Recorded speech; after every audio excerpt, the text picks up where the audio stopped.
The knocking at 6 in the morning did not sound angry, just official. When I looked through the peephole, a deputy held a clipboard while my parents watched from across the street, like they had paid for front row seats. The deputy read the plaintiff names out loud. My mother and father, and his expression shifted. I realized they were not trying to win in court. They were trying to win before I could even show up.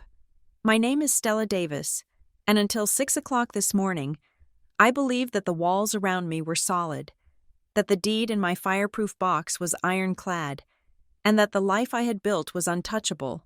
I was wrong. The sound that tore me from sleep was not the gradual, polite chirping of an alarm clock. It was a heavy, rhythmic pounding that seemed to shake the very foundation of the house. It was metallic and authoritative, the kind of sound that bypasses the conscious mind and strikes directly at the lizard brain. My eyes snapped open, staring up at the gray ceiling of my bedroom. My heart was already hammering against my ribs, a frantic drumbeat that echoed the noise downstairs. Bang, bang, bang. I sat up, the duvet sliding off my shoulders. The air in the room was cool, typical for early morning, but a sudden sheen of cold sweat broke out on my skin. I glanced at the digital clock on the nightstand. It was exactly 6 in the morning. Nobody knocks like that at 6 in the morning unless the world is ending, or unless they carry a badge. I swung my legs out of bed, my bare feet hitting the hardwood floor. I did not bother to grab a robe. I grabbed the pair of jeans I had left on the chair the night before and pulled them on, my hands trembling slightly as I fastened the button. The pounding stopped for a moment, leaving a silence that felt heavier than the noise. It was a waiting silence, a silence that demanded an answer. I walked out of the bedroom and into the hallway. The house was steeped in shadows. I knew every creak of these floorboards. I knew that the third step from the top groaned if you put too much weight on the left side. I knew that the morning light hit the foyer in a specific, beautiful rectangle at 7:30, not 6. I knew this house because it was mine. I had bought it with my own money, renovated it with my own hands, and paid the property taxes on it for 5 years. I reached the bottom of the stairs and moved toward the front door. I did not turn on the lights. Instinct told me to stay hidden, to see before being seen. I approached the door on the balls of my feet, barely breathing. The pounding started again. 3 sharp raps this time. "Sheriff's Department," a voice called out. It was not shouting, but it was loud enough to carry through the solid oak door. "Open up!" My stomach dropped. I pressed my eye to the peephole, closing the other one to focus. The fisheye lens distorted the view, bowing the porch columns and stretching the world, but the figure standing on my welcome mat was perfectly clear. He was a deputy sheriff. He wore a tan uniform that was pressed and neat, a badge gleaming dully on his chest, and a utility belt weighed down with the tools of his trade. He looked bored. He was not standing with his hand on his holster like they do in the movies when they expect trouble. He was standing with his weight shifted to one leg, holding a clipboard against his chest. Behind him, parked at the curb, was a patrol car. The lights were off.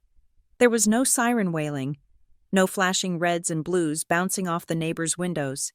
It was quiet. It was just procedure. I was about to undo the chain when my gaze drifted past the deputy, drawn by a movement across the street. The blood drained from my face, leaving me feeling lightheaded and cold. Standing on the opposite sidewalk, half obscured by the long shadow of the mesmerizing oak tree that grew in Mrs. Gable's yard, were 2 people I had not spoken to in nearly 2 years. They stood side by side, perfectly still, like statues erected to monitor my misery. My parents, Elaine and Curtis Davis, my father, Curtis, stood with his arms crossed tightly over his chest. He was wearing his gray windbreaker, the one he always wore when he had business to attend to. His posture was rigid, his chin lifted slightly as he stared directly at my front door. He did not look like a father concerned for his daughter. He looked like a general watching a bridge collapse. Next to him stood my mother, Elaine.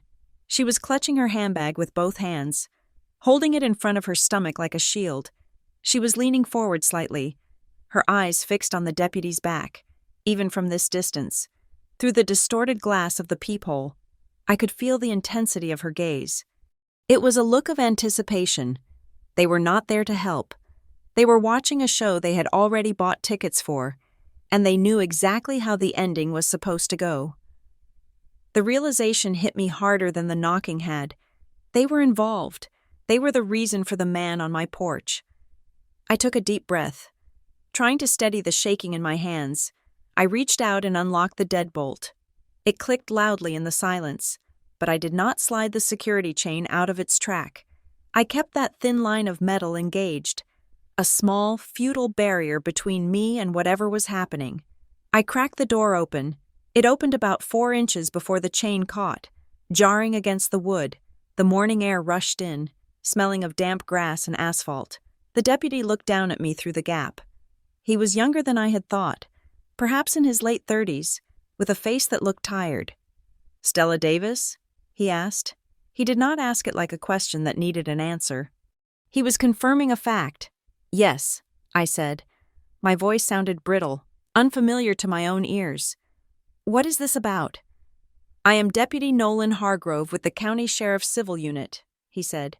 He recited the words with a practiced rhythm, the way a pilot recites a pre-flight check. "I am here to execute a writ of possession for this property. You are being evicted, effective today." The words floated in the air between us, absurd and impossible. "Evicted?" I repeated. I stared at him, blinking. "You have the wrong house. I own this home." Deputy Hargrove did not argue. He did not look surprised. He simply adjusted his grip on the clipboard and turned it so the paperwork faced me. "I have a court order here signed by Judge Klein," he said calmly. "It authorizes immediate possession, returning the property to the plaintiffs. The writ was issued following a default judgment entered last week." "Default judgment?" I shook my head, the panic starting to rise from my stomach into my throat, hot and choking. "I have never been to court. I was never told about any court date. I do not rent this house. I hold the deed." "Ma'am, I cannot give you legal advice," Hargrove said. He sounded like he had said those exact words 1,000 times before. "I am just here to execute the order. You need to open the door so we can proceed." I gripped the edge of the door, my knuckles turning white. I looked past him again to the couple across the street. My mother saw the door open and I saw her nudge my father. They exchanged a look. It was not a look of sadness. It was a look of satisfaction. "Who filed this?" I asked. I needed to hear him say it. I needed the reality to be spoken aloud so I could believe it. The deputy hesitated. He pulled the clipboard back and looked at the top sheet. He traced a line with his finger. Then, his eyes lifted, and for a brief second, they darted over his shoulder. He looked at my parents standing there in the shadows. He looked back at me, and his expression shifted. The boredom in his eyes cracked, replaced by something that looked like confusion, or maybe a flicker of unease. He realized that the audience across the street was connected to the victim behind the door. "The plaintiffs are listed as Elaine Davis and Curtis Davis," he read. The names hung in the cool morning air. My parents. They were suing me. They were evicting me from a house they did not own. "Let me see the order," I said. My voice was harder now, fueled by the sudden, sharp clarity of betrayal. Hargrove held the clipboard up to the crack in the door again. "You can look, but I cannot let you take it yet." I pressed my face close to the gap, scanning the dense blocks of legal text. I ignored the stamps, the file numbers, the header. I was looking for the instructions. I needed to know what was happening to me right now. My eyes caught a line near the bottom of the page, typed in bold, capitalized letters. It was a sentence that turned my blood into ice water. "Writ of possession. Same-day execution. Property must be cleared and surrendered by 12 noon. "Noon?" I whispered. I looked at the deputy. "It is 6:15 in the morning. You are telling me I have less than 6 hours to leave my entire life?" "The order specifies same-day possession," Hargrove said. He lowered the clipboard. "Usually these things have a grace period, but this one is marked for immediate turnover." The plaintiffs requested an expedited enforcement due to allegations of property damage risk. Property damage? I almost laughed, but it would have sounded hysterical. I just painted the hallway. I put in new fixtures last month. I am not damaging the property. I live here. I am sorry, Ms. Davis, the deputy said. But unless you have a stay of execution from the court in your hand right now, I have to enforce this. You need to pack your essentials. I stood frozen. The timeline was impossible. 6 hours. They wanted me out in 6 hours. They did not just want the house. They wanted to destroy me. They wanted me on the street, scrambling, panicked, with nothing but a suitcase. Before I even had time to call a lawyer, it was a tactical strike. Then, I heard her voice. We tried to do this the easy way, Stella. The voice drifted across the street, carrying easily in the quiet morning. It was sweet, melodic, and absolutely poisonous. I looked through the gap in the door. Elaine had stepped off the curb. She had moved closer, into the street, though she stayed safely behind the bumper of the deputy's patrol car. She was looking at me, but she was speaking for the benefit of Deputy Hargrove. She was performing. She left us no choice. Deputy, my mother called out. Her voice wavered with a practiced tremor. The sound of a long-suffering mother pushed to the brink. She clasped her hands together in a pleading gesture. We gave her every opportunity. She has just been so unstable lately. We had to protect the family assets. Unstable. That was the narrative. That was the seed they were planting. If I screamed, if I refused to leave, if I slammed the door, I would just be proving her right. I would be the unstable daughter who needed to be managed. My father nodded beside her, playing his part as the stoic, heartbroken patriarch. It is for the best, Stella, he shouted, his voice gruff. Just do what the officer says. I looked at the deputy. He was watching them. Then he looked back at me. He looked uncomfortable. He shifted his weight, glancing at the clipboard as if he wished the paper would give him instructions on how to handle family drama. Ms. Davis, he said, his voice lower now, almost apologetic. I need you to open the door. I looked at my parents one last time. They were not just taking my house. They were trying to erase my reality. They were standing there, in the light of day, lying to a law enforcement officer with the ease of people who had spent a lifetime practicing the art of manipulation. They thought they had won. They thought the piece of paper on that clipboard was the end of the story. They thought I would break. I looked at the text on the paper one more time. Elaine Davis and Curtis Davis versus Stella Davis. I took a slow breath. I did not break. I did not cry. I felt a cold, hard resolve settle in my chest, heavy and protective like a suit of armor. One moment, Deputy, I said. I did not take the chain off. Not yet. I had a question to answer first. And the answer was not going to be found in begging my parents for mercy they did not possess. The answer was going to be found in the details they thought I would be too panicked to notice. I stared at the signature line on the document through the crack in the door. I memorized the case number. I looked at the timestamp. We tried to do this the easy way, my mother repeated from the street, her voice pitching up, trying to draw a reaction, trying to make me scream. I ignored her. I looked straight at Deputy Hargrove. I need to see the proof of service, I said. The deputy blinked, surprised by the sudden shift in my tone. I was not playing the part of the hysterical daughter anymore. Excuse me? If there is a default judgment, it means you think I was served with a lawsuit and ignored it, I said, my voice steady, slicing through the morning air. I was never served. So, before I open this door, I want to see who claims they handed me those papers. I refused to open the door. The chain was still a silver smile across the gap, a thin piece of metal that felt laughably insufficient against the weight of the county sheriff's department. Yet I treated it like the walls of a fortress.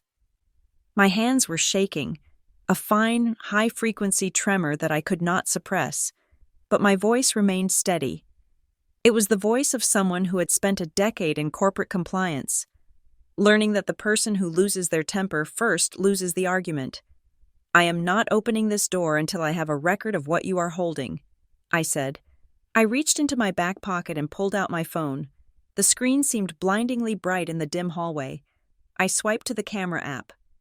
"Deputy," I said, leaning close to the crack in the door, "I need you to hold that packet flat against the glass. Do not move it. I need to read the fine print." Deputy Hargrove sighed. It was the heavy, weary exhale of a man who just wanted to finish his shift and get breakfast. But he did not argue. He sensed the volatility of the situation. He could feel the eyes of my parents burning into his back from across the street, and he could see the cold, terrified determination in my eyes. He pressed the clipboard against the gap. "Thank you," I whispered. "I did not just take a picture. I documented the scene with forensic precision. I tapped the screen to focus, waiting for the lens to adjust to the low light. I took a photo of the cover sheet. Click. I zoomed in on the case number, CV249001. I memorized it instantly. I took a photo of the judge's signature, Judge Marin Klein, a scrawl of black ink that authorized the destruction of my morning. "Turn the page," I said. The deputy hesitated, glancing back at the street. "Ms. Davis, really, this isn't—" "Turn the page, please," I cut in, my tone sharp. "If I am being evicted, surely I have the right to know why before I am thrown onto the curb." He flipped the page. I took 3 more photos. I captured the writ of possession. I captured the property description. And then we reached the proof of service. This was the smoking gun. This was the piece of paper that claimed I had been notified, that I had been given a chance to fight, and had simply chosen to sleep through it. I zoomed in on the image on my screen, expanding the text until the pixels started to blur. Service address, 4200 Sycamore Lane, Unit B. The air left my lungs in a rush. I stared at the address, blinking rapidly, trying to make the numbers rearrange themselves into something that made sense, but they remained stubborn. 4200 Sycamore Lane. I knew that house. I knew the smell of the damp basement and the way the heater rattled in the winter. It was a rental property my parents had owned and managed for 15 years. It was a place where I had lived for 6 months after college, over a decade ago, before I got my first real job, before I saved every penny I earned, before I bought the home I was currently standing in. I had not set foot on Sycamore Lane in 12 years. I had no keys to it. I had no mail going there. To me, it was a ghost. To the court, apparently, it was my residence. My eyes scanned down the document to the method of service. Method: substitute service. Recipient: Jane Doe, adult occupant / co-resident. Description: female, approximately, 60 years of age, refused to give name. I looked through the peephole, past the deputy's shoulder, directly at my mother. She was standing on the curb, hugging her purse, looking at the house with a tragic, martyred expression. Female, approximately, 60 years of age. The picture snapped into focus with terrifying clarity. They had not just sued me, they had sued me at a house they owned, and then one of them, likely my mother, had opened the door to the process server at that rental property and accepted the papers herself. She had pretended to be my roommate, or a relative living with me. She had signed for the lawsuit filed against me, effectively serving herself. It was brilliant. It was monstrous. And it explained why I had never received a single letter, a single notice, or a single phone call until the sheriff showed up with a gun and a lockbox drill. "That is not my address," I said. My voice was low, barely audible through the wood. "Deputy, look at the service address. Sycamore Lane. You are standing at 18 Oak Street. My driver's license says Oak Street. My utility bills say Oak Street. They served papers to a house they own, miles away from here." Deputy Hargrove pulled the clipboard back. He looked at the paper, then he looked at the house number mounted beside my front door. He shifted his weight, and the leather of his utility belt creaked. "Ms. Davis," he said, And for the first time, the bureaucratic drone was gone from his voice. He sounded like a man who realized he had been used as a weapon in a dirty fight. I see the discrepancy, but I'm holding a writ signed by a judge. The court believes you were served. The judgment is valid on its face. I cannot overturn a judge's order on a front porch. I am not asking you to overturn it, I said. I am asking you to give me a minute. Stella, my father's voice boomed from the street, impatient and demanding. Stop dragging this out. The officer has a job to do. I flinched, but I did not look at him. I could hear the triumphant edge in his shouting. He thought I was inside crying. He thought I was packing my jewelry and my clothes, shoving my life into garbage bags in a panic. That was the goal. I realized it then. With a cold, crystalline certainty, they knew this eviction would not stick forever. They knew that eventually, a lawyer would look at the deed and the service record and see the fraud. But they did not care about next month. They cared about today. They wanted possession now. They wanted me out on the sidewalk. They wanted to change the locks. They wanted to get inside and ransack my files. Find the original deed. Maybe destroy the estate papers from my grandfather that proved they had no claim to this land.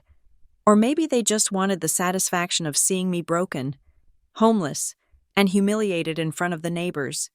They were banking on the panic. They were banking on me falling apart. I am not going to fall apart, I whispered to the empty hallway. I looked at Deputy Hargrove.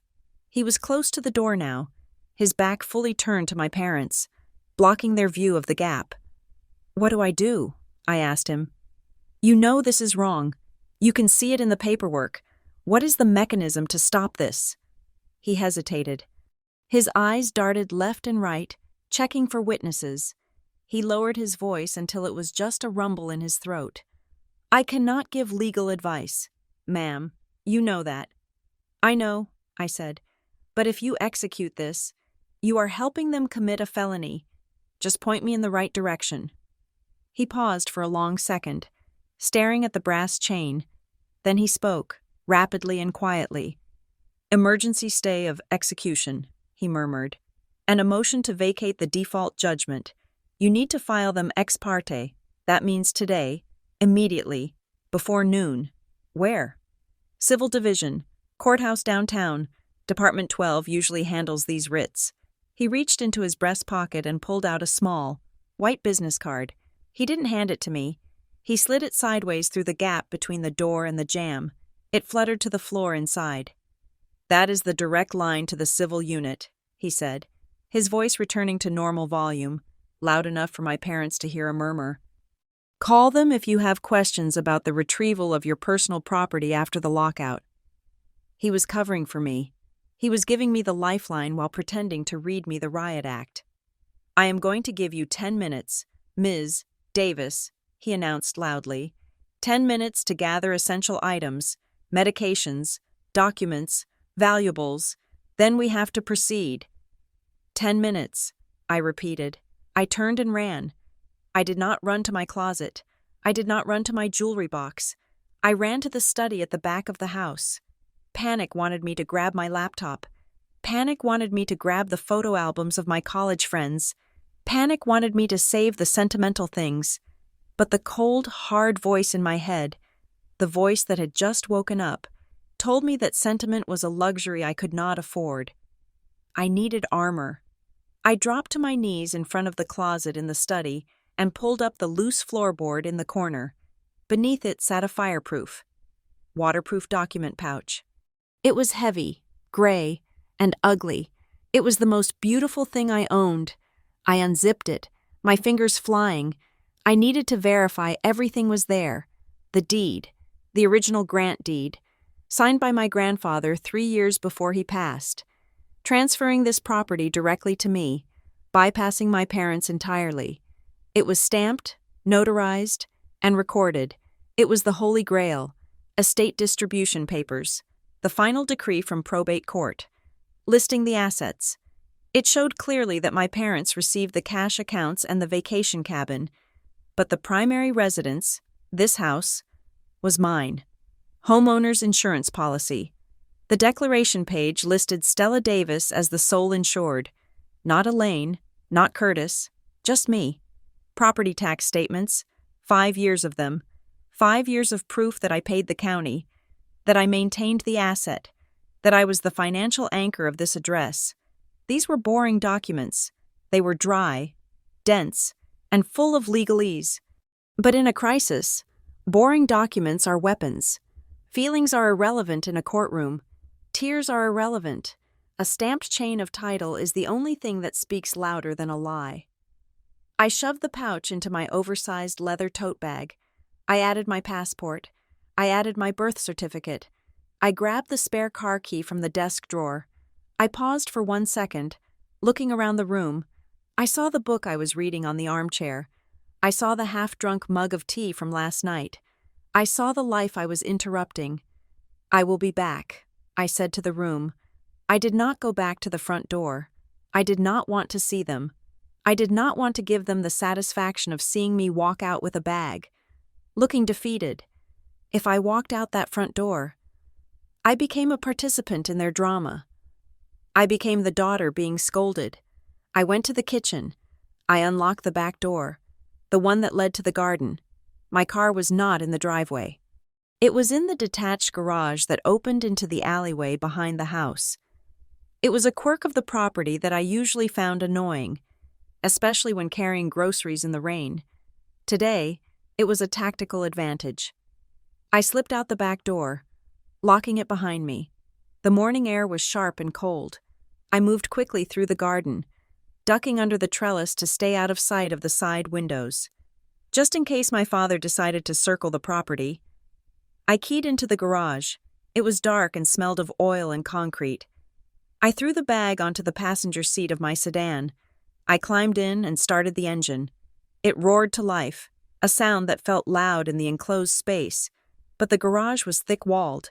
They would not hear it from the street. I hit the button for the garage door opener, but then I stopped. If the big door rolled up, they might see it from the corner. I got out. I went to the manual release. I disconnected the motor. I lifted the garage door by hand, inch by inch, slowly, silently, until it was just high enough for the car to clear. I got back in. I reversed out into the alleyway, the tires crunching softly on the gravel. I hit the button to lower the door again, watching it slide down. Sealing the house. From the front, it would look like I was still inside, frantically packing. They would wait their 10 minutes. They would knock. They would shout.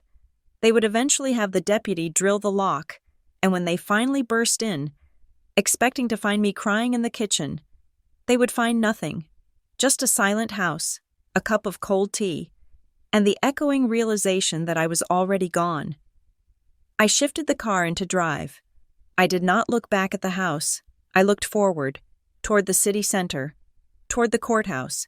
My parents stood on the sidewalk like they owned the morning. They thought they were the authors of this story. They thought they had written the ending. I turned onto the main road, merging into the early commuter traffic. My hands were tight on the wheel, but they were no longer shaking. I am going to rewrite it, I said aloud.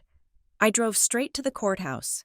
The County Superior Court building was a monolith of beige concrete that looked like it had been designed to crush the human spirit long before anyone stepped inside.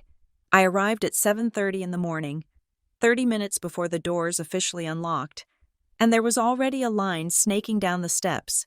The air smelled of cold pavement, exhaust fumes from the nearby bus stop, and the sharp, chemical scent of industrial disinfectant wafting out from the revolving doors. But underneath that, there was the smell of desperation.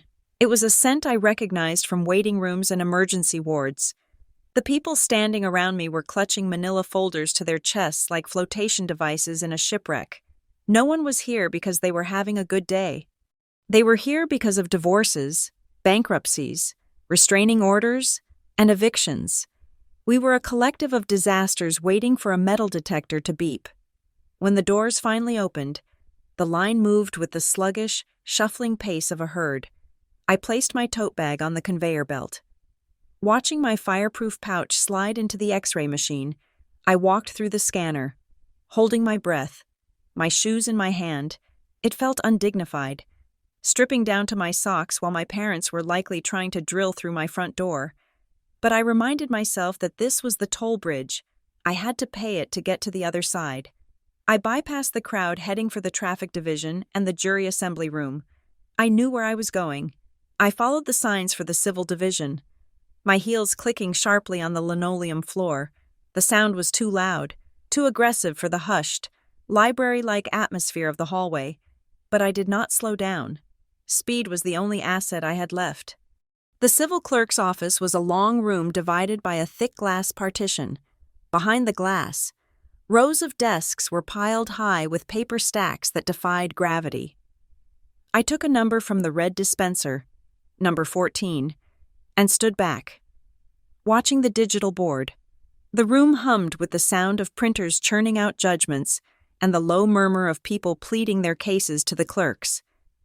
When my number flashed in red LEDs, I walked up to window 3. The clerk was a man who looked like he had not slept in a decade. He was wearing a short-sleeved dress shirt that was slightly too large for his neck, and his eyes were glazed over with the specific apathy that comes from working in a bureaucracy. His name tag read, J. Miller. He did not look up when I approached. He just held out a hand, palm up. "Case number or name," he said, his voice flat. "Case number CV 249001. I said, "Davis versus Davis." He typed the numbers into his keyboard with agonizing slowness. One finger at a time. Tap, tap, tap. I gripped the edge of the counter, fighting the urge to scream at him to type faster. Every second he wasted was a second my parents were closer to changing my locks. "Action?" he asked, still looking at the screen. "I need to stop a lockout," I said. "The sheriff was at my door this morning." He stopped typing. He looked up at me then, his expression shifting from bored to weary. He adjusted his glasses. "If the sheriff was at your door, judgment has already been entered," Miller said. "That means the case is closed, ma'am. The judge signed the order last week." "I know the judge signed it," I said, keeping my voice level. "But the judge signed it based on a lie." "I was never served with the lawsuit," Miller sighed. It was a long, rattling sound. He shook his head slightly, a gesture of dismissal. "Everyone says they were not served, but the file usually says otherwise. If you ignore the summons, the court assumes you agree with the plaintiff. That is how a default works." "I did not ignore it," I said. "I did not know it existed until an hour ago. Pull the file, please." He looked at me for a long moment, assessing whether I was crazy or just difficult. Then he turned back to his screen. He clicked a few times, navigating through the digital docket. "Here it is," he said, pointing a finger at the monitor. "Proof of service filed on January 15th. Personal service was attempted 3 times. Then substitute service was completed on January 18th. January 18th, I repeated. "And where was this service completed?" 4200 Sycamore Lane, he read. "That is not my address," I said. "I live at 18 Oak Street. I have lived there for 5 years. Sycamore Lane is a rental property my parents own. I have not lived there since I was 22. Miller shrugged. The process server went to the address provided by the plaintiff. "If you moved and didn't update your records—" "I did not move," I cut in. "I own my home. My parents know where I live. They stood outside my house this morning watching the eviction. They deliberately sent the papers to the wrong place." Miller looked skeptical. He was used to people making excuses, not conspiracy theories. "Ma'am, the proof of service says it was accepted by an adult occupant at the residence." "Who?" I asked. "Who accepted it?" Miller clicked on the document icon to expand the image. He squinted at the screen, then he stopped chewing the gum he had been working on. He leaned closer to the monitor. He blinked. "Once? Twice? That is odd," he muttered. "What is it?" He turned the monitor slightly so I could see through the glass. The scanned image of the proof of service form was grainy, but the handwriting in the name of recipient box was legible. Elaine Davis. "The plaintiff," I said, pointing at the screen. My finger left a smudge on the glass. "The plaintiff signed for the papers intended for the defendant." Miller looked at the header of the case. confirming the names, plaintiff, Elaine Davis and Curtis Davis. He looked back at the signature line. "You cannot serve yourself," Miller said softly. The boredom was gone from his voice. It was replaced by the sharp alertness of a technician who has found a critical error in the machine. That is a direct conflict. The process server should not have allowed the plaintiff to accept substitute service for the defendant. "She probably told him she was my roommate," I said. "Or my grandmother. She served herself to ensure I would never see it." Miller typed something quickly, opening another window. "Hold on." He stood up and walked to a large printer in the corner of the workspace. He waited for a page to slide out, grabbed it, and walked back to the window. He slid the paper under the glass partition toward me. It was a printout of the proof of service. He reached into his shirt pocket and pulled out a yellow highlighter. He uncapped it and slid that under the glass, too.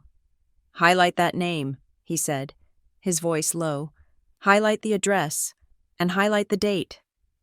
I did as he asked. The neon yellow ink looked violent against the stark white paper. "Judges do not like this," Miller said, and for the first time, he looked at me with something resembling respect. "Judges really hate it when people treat their courtroom like a game. This is bad service, facially invalid. Is it enough to stop the sheriff?" I asked. "It is a start," Miller said, "but you need more than just bad service. You need a meritorious defense. Why do they think they can evict you? Do you have a lease?"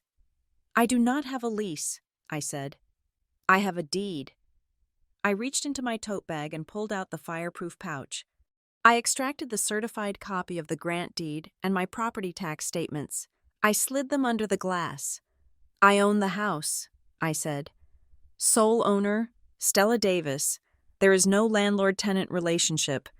They cannot evict me because they are not my landlords." Miller picked up the deed. He examined the recording stamp. He checked the dates. He nodded slowly. "Okay," he said. "So they filed an unlawful detainer against the homeowner. That is bold." He turned back to his screen. "Let me see what they attached to the complaint. They had to submit a basis for the eviction." He clicked through the scanned exhibits. "Complaint, summons, civil case cover sheet, Exhibit A, lease agreement." "There is no lease agreement," I said firmly. "Well," Miller said, "there is one here." He printed another page and slid it to me. I looked down at the document.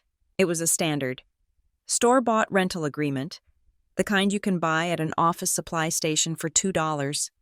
It was dated 6 months ago. It listed Elaine and Curtis Davis as landlord and Stella Davis as tenant. The monthly rent was listed as $1. I stared at the bottom of the page. There was a signature above my printed name.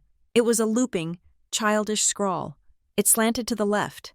My real signature is sharp, jagged, and slants to the right. This looked like someone had tried to copy my name from memory, or perhaps from a birthday card I had signed 10 years ago. "That is not my signature," I said. I felt a cold knot tighten in my stomach. "That is a forgery." "It does not look like the signature on your driver's license," Miller observed, glancing at the ID I had placed on the counter earlier. "And rent for $1? That is usually a red flag for a family arrangement, but combined with the service issue..." He stopped speaking and looked at the clock on the wall. It was 8:15. "You are in a race, Ms. Davis," Miller said. He was no longer just a clerk. He was a navigator. "The sheriff has the writ. They could turn that lock by noon. You need an emergency stay." He reached under the counter and pulled out a thick packet of forms. He didn't just slide them to me. He opened the packet and started laying them out on the counter, side by side. "This is the ex parte application for stay of execution," he said, tapping the first form. "This stops the sheriff. This is the motion to vacate default judgment. This undoes the court order that said you lost. And this is your declaration." He pointed to the declaration form. "This is where you tell the story. Do not write a novel. Bullet points. 1. I was never served. 2. The address is wrong. 3. The signature on the proof of service belongs to the plaintiff. 4. I own the home. Here is the deed. 5. The lease is a forgery. I grabbed the pen he offered. My hand was steady now. The anger was gone, replaced by a cold, mechanical precision. I was not writing a story. I was building a wall. Where do I take this? I asked. Fill it out here, Miller said. Do not leave the window. I will verify it as you go. When you are done, I will file it immediately and give you a conformed copy. Then you are going to run. Do not walk. Run. Up to the 3rd floor. He wrote a number on a sticky note and slapped it onto the packet. Department 12, he said. Judge Maren Klein. She is the one who signed the default order. She is going to be the one who wants to know why she was tricked into signing it. I looked at the number. Department 12. Does she see people without an appointment? I asked. For an ex parte stay on a same-day eviction? Miller looked at me over the rim of his glasses. She will make time, especially when she sees that signature on the proof of service. Judge Klein is a stickler for procedure. She used to be a process server before law school. She hates bad service more than she hates criminal defendants. He pointed to the forms. Start writing. You have 20 minutes before her morning calendar call begins. If you catch her clerk before the judge takes the bench, you might get a hearing by 10 o'clock. 10 o'clock, that gave me a 2-hour buffer before the noon deadline. It was tight, but it was possible. I bent over the counter, the pen digging into the paper. I wrote my name, Stella Davis. I wrote the case number, CV 249001. I looked at the lease agreement one last time before burying it under my declaration. The forgery was insulting. It was lazy. My parents had assumed I would never see it. They thought I would be locked out, crying on the curb, too overwhelmed to go to the courthouse and pull the file. They thought they could bury the lie in the archives of the county basement. They forgot that their daughter did not panic. They forgot that their daughter read the fine print.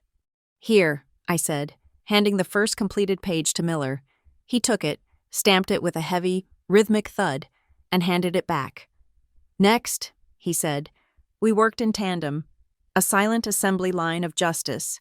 Stamp, file, return, stamp, file, return. The people behind me in line were shifting and sighing, annoyed by the delay. But I did not care. I was fighting for my life. When the last page was stamped, Miller gathered the full packet and stapled it. The sound of the stapler was the most satisfying thing I had heard all morning. It sounded like a door slamming shut on my parents' plan. 3rd floor, Miller said, pointing to the elevators. Go. Thank you, I said. Don't thank me, he said, his eyes already drifting back to the computer screen. The mask of apathy sliding back into place. Just get the order signed, and Ms. Davis?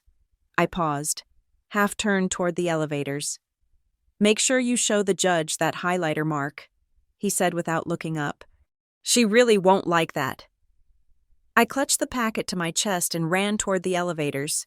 The numbers above the doors were glowing red, counting down, or maybe they were counting up. I did not know. All I knew was that I was heading to Department 12, and I was bringing the truth with me. The elevator ride down from the 3rd floor felt like a descent into the belly of a different beast, while the courtrooms upstairs were theaters of conflict. The county recorder's office on the ground level was the archive of history. It was where truth was supposed to be immutable, carved in digital stone and preserved on microfilm. I walked into the recorder's office with a singular focus. The room was quieter than the court clerk's station. It smelled of ozone from large format printers and the dust of old ledgers. There were fewer people here, mostly title researchers and real estate runners. Men and women who moved with the silent efficiency of people who knew that accuracy was the only currency that mattered. I approached a terminal kiosk first, my fingers hovering over the touchscreen. I needed to see the chain of title. The court clerk, Mr. Miller, had been confused by the eviction filing because I had produced a deed. Yet the lawsuit claimed a landlord-tenant relationship. A chilling hypothesis had formed in my mind during the elevator ride, a thought so brazen I had almost dismissed it. But my parents were not acting on impulse. They were following a script. I typed in my assessor's parcel number. The screen buffered, a spinning circle of gray pixels that mocked my racing heart. Then, the list populated. I scanned the entries. I saw the grant deed from my grandfather, recorded 5 years ago.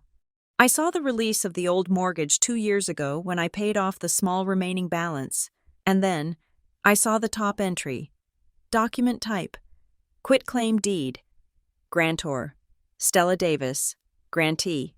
Elaine Davis and Curtis Davis. Recording date. January 29th, 2026. I stared at the date. January 29th. That was last week. The air in the room seemed to vanish. I gripped the edge of the kiosk counter to keep my knees from buckling. They had not just sued me. They had stolen the house.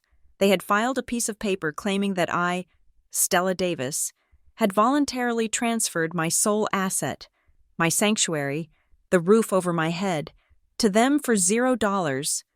Can I help you find something? I jumped. A clerk was standing behind the counter, watching me. She was younger than Miller upstairs, with bright, intelligent eyes and a lanyard that read Sarah. She had likely seen the blood drain from my face.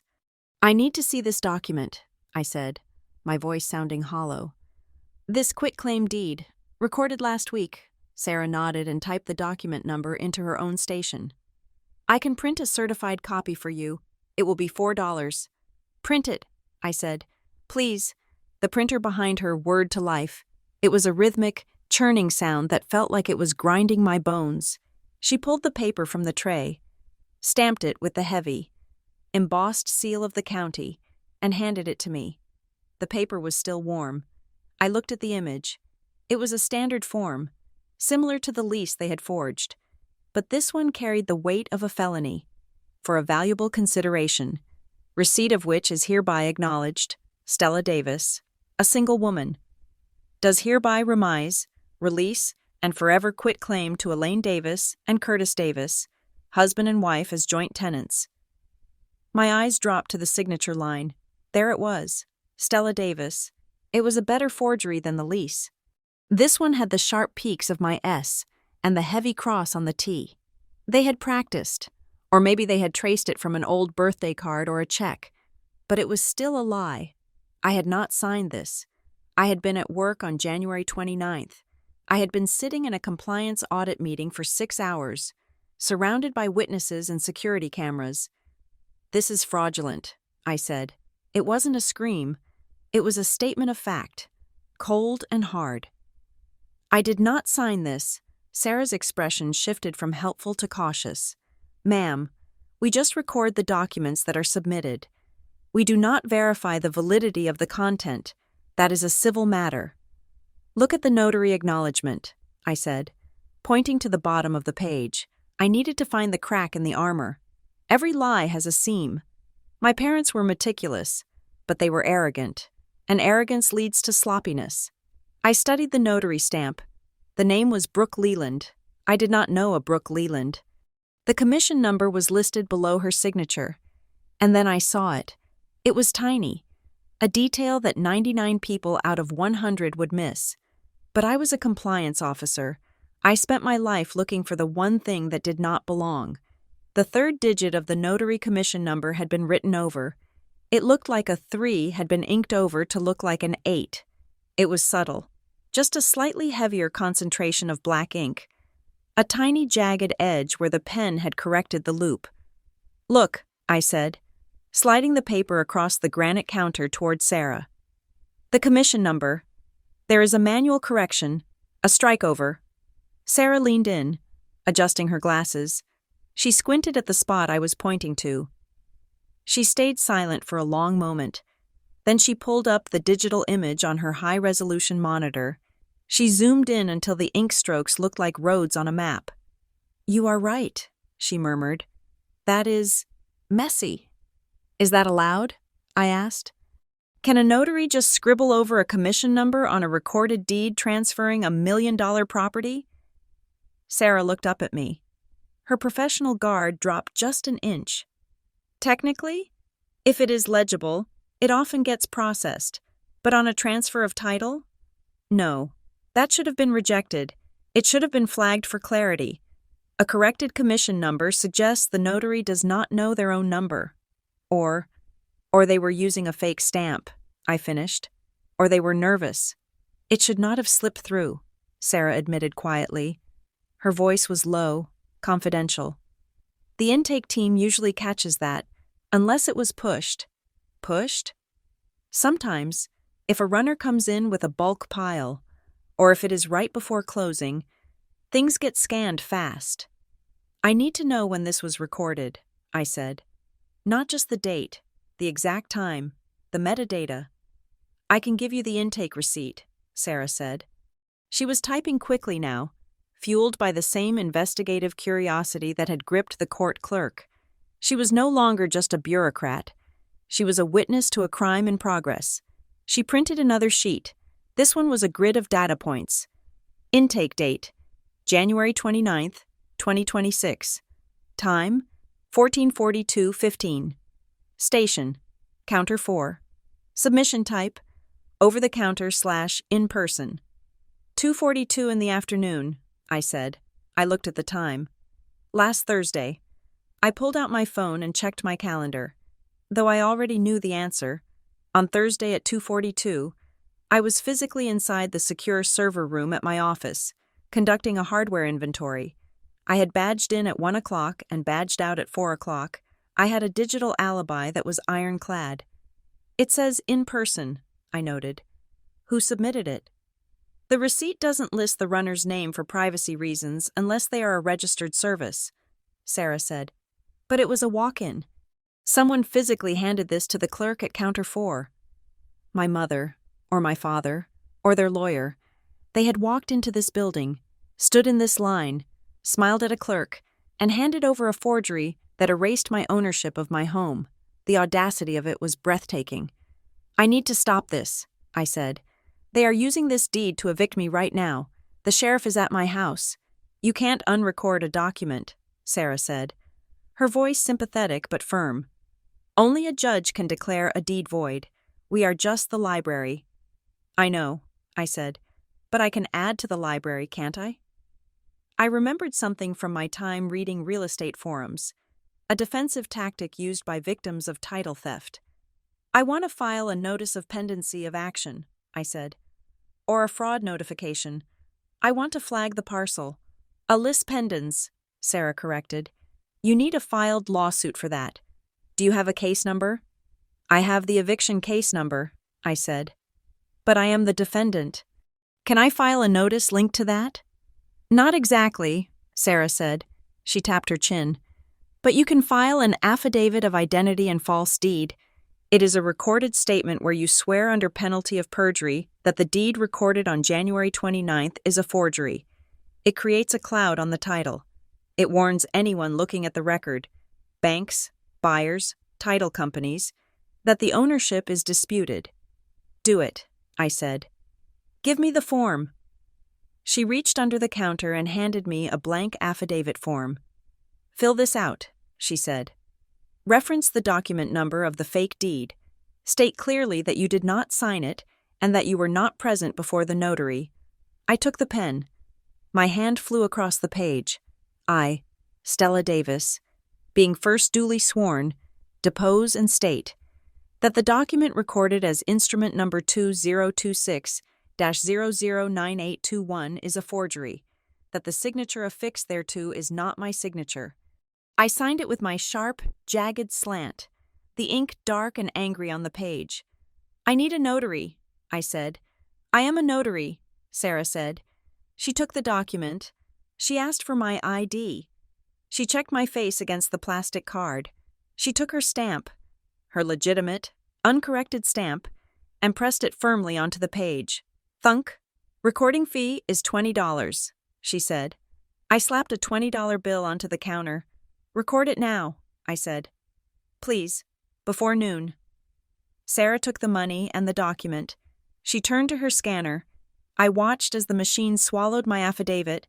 I watched as the image appeared on her screen. I watched as she hit the commit button. Recorded. It is in the system, she said. If they try to sell the house today, or if they try to take out a loan against it. The title officer will see your affidavit. It blocks the lane.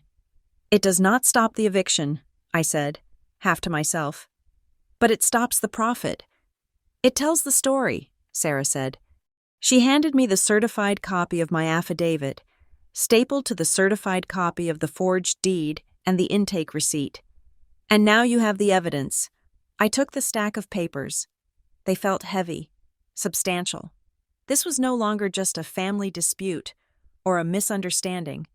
This was a paper trail of a crime. I had the timestamp. I had the bad notary commission number. I had the proof that the deed was physically walked into this office while I was miles away at work. The cold, clean stillness of clarity washed over me. My parents had made a critical error. They had assumed that because they were my parents, they could rewrite reality. They thought that their authority as mother and father extended to the legal record. They thought that if they said the house was theirs, the world would just nod and agree. They had forgotten that the world runs on data, not sentiment. They had forgotten that every action leaves a digital footprint. "Thank you, Sarah," I said. "Good luck," she said. She looked at the clock on the wall. "You still have time." I walked out of the recorder's office and into the bright, harsh sunlight of the plaza. I checked the time on my phone. It was 9:15 in the morning. I had the stay application from the court clerk. I had the proof of title fraud from the recorder. I had the boring documents in my bag. My parents were probably standing on my lawn right now, waiting for the locksmith, telling the neighbors how sad it was that their daughter had failed so badly. They were probably planning how they would redecorate the living room once I was gone. I gripped the handle of my tote bag. They were fighting a daughter. They did not realize they were fighting a compliance officer who had just finished gathering the exhibits. I turned back toward the main courthouse entrance.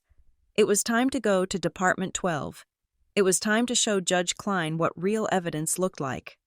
I sat in the front seat of my sedan, the engine idling quietly in the shadow of the courthouse parking structure. The air conditioner hummed, a low, artificial white noise that helped me think.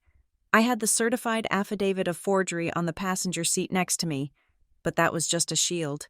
I needed a sword. I pulled out my phone. My hands were steady now. The adrenaline that had shaken me at 6 in the morning had distilled into a cold. Hard focus. I was no longer Stella the daughter. I was Stella the senior compliance officer. I knew how to audit a disaster. I dialed the main security line for Harbor Point Compliance Group. It rang twice before a familiar, gruff voice answered. "Security? This is Miller." "Miller, it is Stella Davis," I said.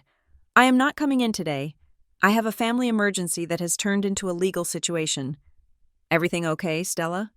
His tone was casual, the way you talk to a colleague you see every day at the coffee station. "No," I said efficiently, "and I need your help. I need to request an immediate pull of my access logs for last week, specifically for Thursday, January 29th. There was a pause on the line. "You know I need a ticket number from HR for a data request. Stella, protocol." "I know the protocol," I said, my voice dropping an octave, becoming the voice I used when I found a regulatory violation during an audit. "But I am telling you that I have filed a fraud report with the county recorder this morning. I am currently sitting outside the courthouse. I need to prove my physical location on January 29th between 2 o'clock and 3 o'clock in the afternoon. This is going to be evidence in a criminal investigation regarding identity theft." The silence on the other end stretched for 3 seconds, but the quality of the silence changed. It went from bureaucratic reluctance to professional alertness. "Understood," Miller said. The casualness was gone. "What exactly do you need?" "I need the raw badge logs," I said. "I need the timestamp for when I entered the parking garage. I need the timestamp for when I badged through the main lobby turnstiles. I need the internal door access logs for the third-floor secure suite, and I need the exit times. I can pull the text logs right now," Miller said. "I will email them to your corporate account and your personal backup on file. One more thing," I said. "Video. Video is harder. The server overwrites every 30 days. It has not been 30 days. It has been 6 days. I pressed. I need you to flag and preserve the footage from the lobby cameras and the elevator bay for that time window. Do not export it yet if you don't have the authorization, but lock it down. If that footage gets overwritten, I lose my alibi. I will lock it, Miller said. Consider it preserved. Check your email in 5 minutes for the logs. I hung up. I did not waste time staring at the screen. I opened my work calendar app. I scrolled back to January 29th. The day was a solid block of color-coded commitments. At 2 o'clock in the afternoon, there was a dark blue block labeled Internal Audit, West Coast Operations. I tapped on the event to open the details. Location: Conference Room B. Secure Suite. I took a screenshot. Then I opened the attachment linked to the invite. It was the digital sign-in sheet for the meeting. In the compliance world, if you are in a closed-door session regarding sensitive financial data, you sign in. It is not optional. I zoomed in on the PDF. There, in the middle of the page, was my digital signature, time-stamped at 1:55 in the afternoon, and right below it were the signatures of 4 other people, my boss, 2 junior auditors, and the external consultant. I had 4 credible witnesses who could testify that I was sitting in a locked room discussing data privacy protocols at the exact moment my mother was allegedly handing a deed to a clerk 20 miles away. I forwarded the calendar invite, the sign-in sheet, and the list of attendees to my personal email. I created a new folder labeled Evidence_Timeline and dropped everything into it. My phone pinged. It was the email from Miller. I opened the spreadsheet. It was a beautiful, indisputable waterfall of data. User: Davis. Stella. Device: Proximity Badge. Date: January 29th, 2026. Event: Entry: Parking Gate. A: 8:45:12. Event: Entry: Lobby. Turnstile: 3, 852:00. Event: Access: Suite: 300 door, 13:55:10. Event: Exit: Suite 300 door, 16:15:30. I stared at the gap between 1:55 and 4:15. I was inside a secure suite for over 2 hours. The deed was recorded at 2:42. Unless I had the ability to bilocate, or unless I had a twin sister I did not know about, it was physically impossible for me to have been at the recorder's office. "Got you," I whispered, but I was not done. The question that had been nagging me since I saw the quit-claim deed was why. My parents were controlling.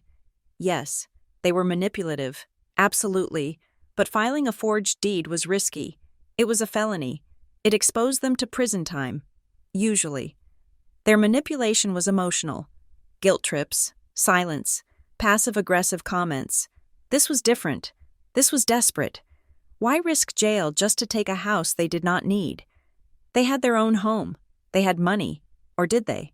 I closed the email app and opened my banking app. I navigated to the profile section. Looking for the number for the fraud department, I tapped it and put the phone to my ear. Watching the courthouse traffic filter past me. "First National Bank. This is fraud prevention. How can I help you?" "My name is Stella Davis," I said. "I need to place a hard freeze and a fraud alert on my home title profile immediately. I have reason to believe someone has recorded a fraudulent deed against my property. I can certainly add a note to your file, Ms. Davis," the representative said, her voice smooth and practiced. "We monitor for unauthorized credit openings. Have you noticed any suspicious activity?" "No," I said. "I am doing this preventatively. I just found out about the deed recording today." "One moment. Let me pull up your property profile." I heard the clicking of a keyboard. I waited, watching a pigeon peck at a discarded crust of bread on the sidewalk. "Ms. Davis?" The representative's voice had changed. The smoothness was gone, replaced by a professional stiffness. "You said you were calling to prevent activity?" "Yes. I am looking at an inquiry that came through 3 days ago," she said. "A request for a home equity line of credit in the amount of $200,000, secured by the property at 18 Oak Street." My stomach dropped. "I did not request that." The application was submitted online, she continued. It listed the new deed details as proof of ownership. The applicants were listed as Elaine and Curtis Davis, with you listed as a non-borrowing occupant. Did you approve it? I asked, my grip on the phone tightening until my knuckles turned white. It is currently in underwriting, she said. They requested an expedited closing. They wanted the funds available by the end of this week. The puzzle pieces slammed together with a deafening click. This was not about protecting the family assets, because I was unstable.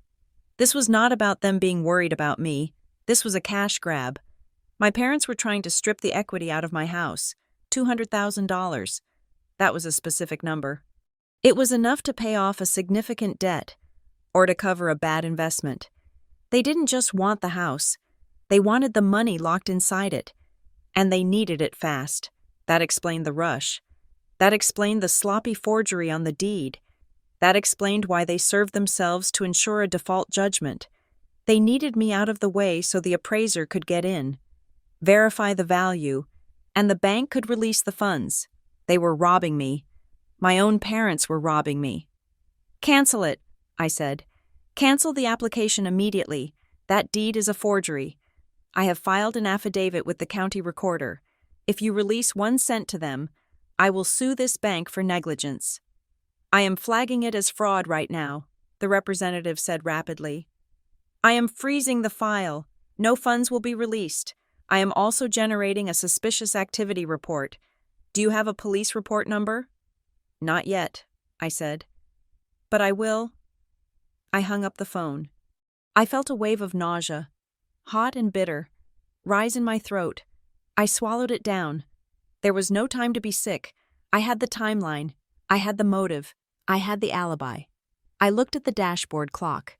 It was almost 10:30 in the morning. I had done what I could from the car. Now, I needed to secure the physical ground. I drove back to the house. I did not park in the driveway. I parked 2 streets over, in front of a neighbor's house who I knew was away on vacation. I approached my own home through the back alley, the same way I had left. The house was quiet. The blinds were drawn.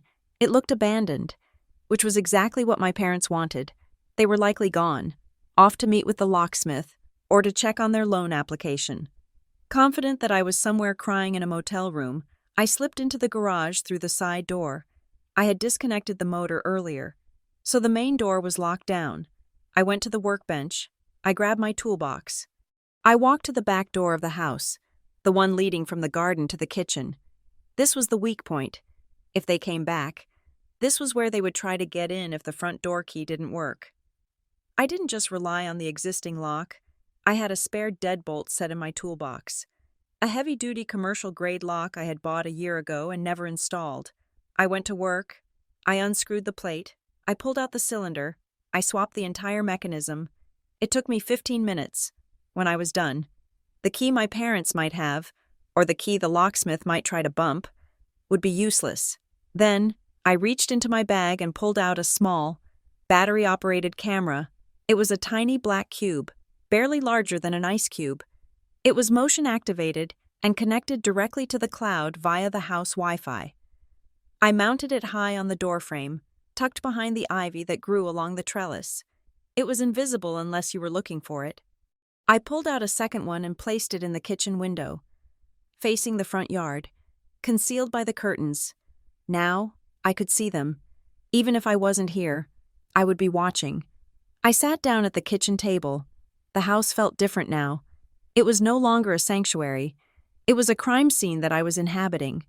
I opened my laptop and connected to the hotspot on my phone, not trusting the home network in case they had somehow accessed the router logs. I started compiling everything. I created a master document, Exhibit A, the forged deed, highlighting the commission number, Exhibit B, the employer logs, proving I was at work, Exhibit C, the meeting sign-in, witnesses, Exhibit D, the bank fraud note, the motive. I was building a wall of paper. I was constructing a narrative that did not rely on he said, she said. It relied on the server said. My phone buzzed on the table. A text message. I looked at the screen. The number was unknown. It was not my mother. It was not my father. It was a burner number, or a blocked ID. I picked it up. Don't show up tomorrow. You will lose more than a house. I stared at the words. They were meant to terrify me. They were meant to make me imagine physical harm, or public humiliation, or some vague, looming destruction. Tomorrow was the court hearing. They knew I had filed the stay. The clerk must have notified their attorney. They knew I was fighting back, and they were scared. Threats are the last resort of people who have run out of leverage. I did not reply. I did not delete it. I took a screenshot. I opened my email. I forwarded the screenshot to my case folder. I printed a copy on my wireless printer. Then, I filed the printout into the physical folder, right next to the forged lease.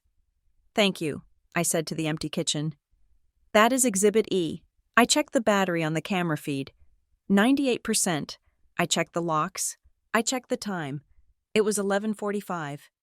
The deadline for the noon lockout was approaching. I sat in the kitchen, in the dark, and I waited.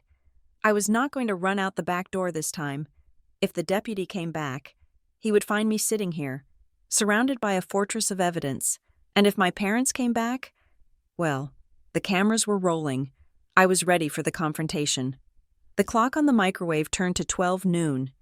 The digital numbers did not make a sound, but the shift felt seismic. The deadline had arrived. The writ of possession my parents had obtained through their carefully orchestrated theater of lies stated that the property must be surrendered by this exact minute. I was sitting at the kitchen island, my laptop open, my phone propped up against a bowl of fruit. I was not packing. I was not crying. I was waiting. At 12:05, a car engine purred in the driveway.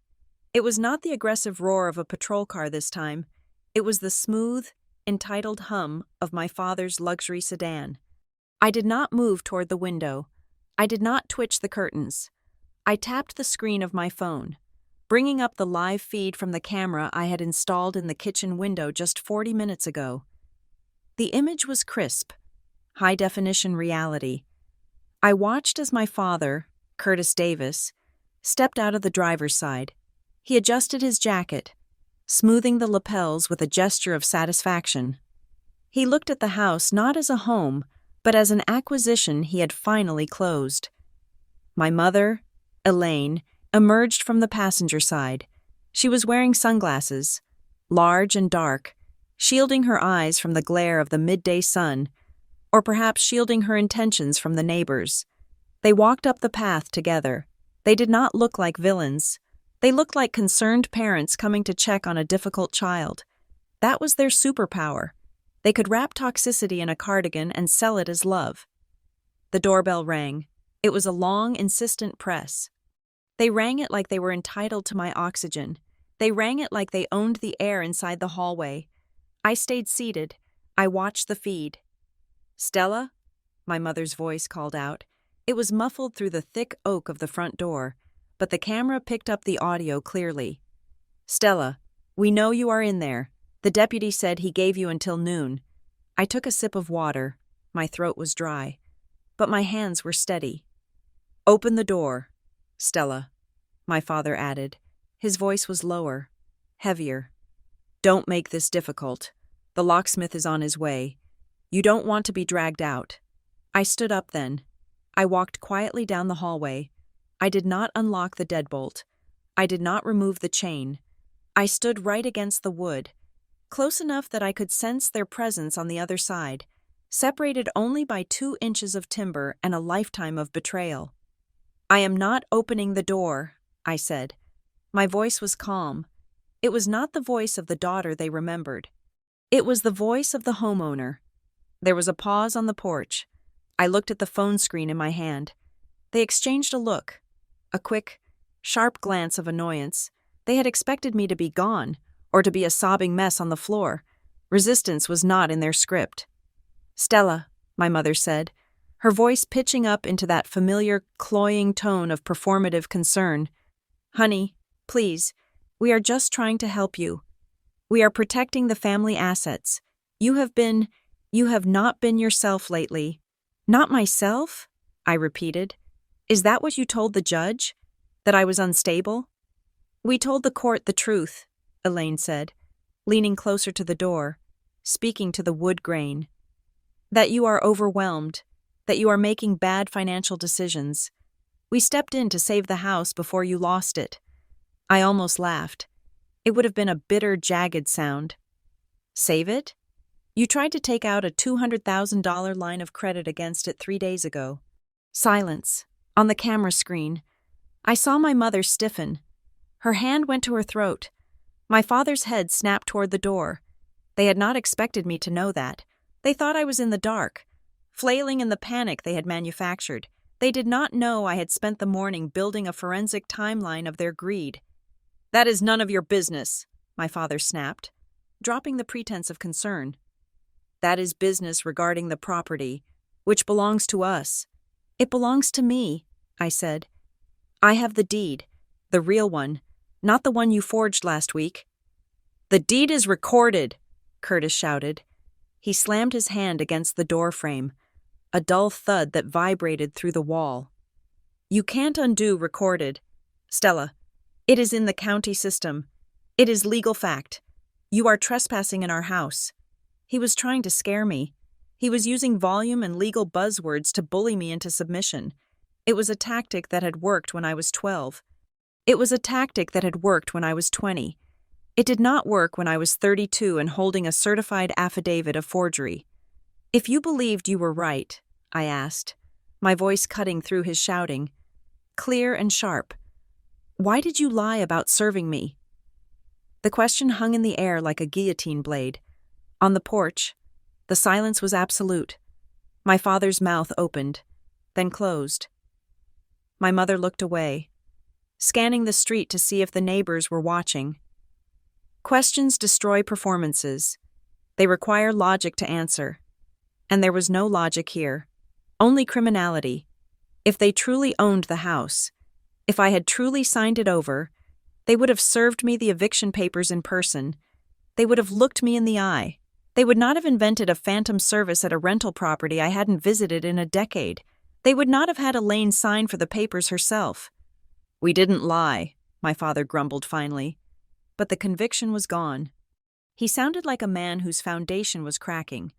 It was a procedural matter. You were avoiding us. I was at work, I said. Just like I was at work when you claim I signed that deed. I have the badge logs. Dad, I have the video security footage. I have the meeting minutes. I let that sink in.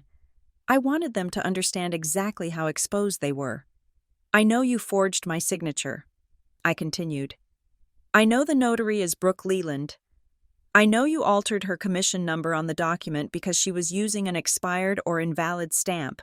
I know you submitted it in person at 2:42 in the afternoon. My mother moved closer to the door. Her face on the camera feed was pale. The sunglasses had slid down her nose, revealing eyes that were wide with a sudden, dawning fear. She realized that I wasn't just fighting back.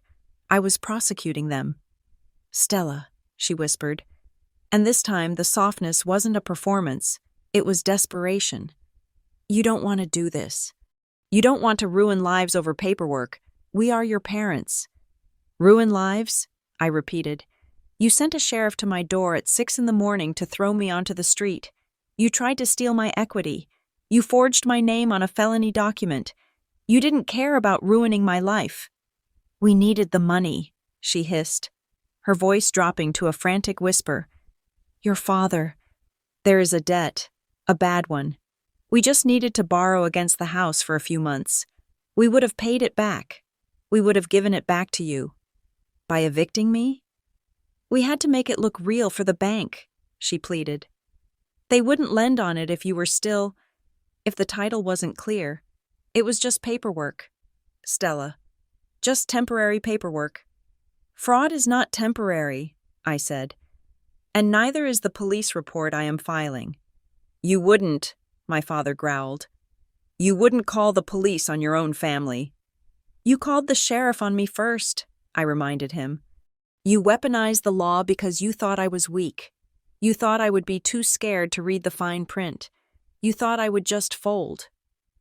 I stepped back from the door. I looked at the camera feed one last time, They looked small. They looked petty. They stood on my porch in their expensive clothes, trapped in a web of their own making, terrified of the daughter they had underestimated. "I am not opening this door," I said definitively. "The locksmith is not touching this lock. I have filed an emergency stay with the court. There is a hearing tomorrow morning at 9 o'clock. Judge Klein, Department 12. "Stella," my mother started. "Go home," I said. "Get a lawyer, a real one, because Graham Sutter is going to get disbarred for this, and Brooke Leland is going to lose her commission. You are going to need someone who specializes in criminal defense." "You are making a mistake," Curtis shouted, his voice cracking. "You are declaring war on your family." "You already chose fraud," I said flatly. "I am just choosing documentation."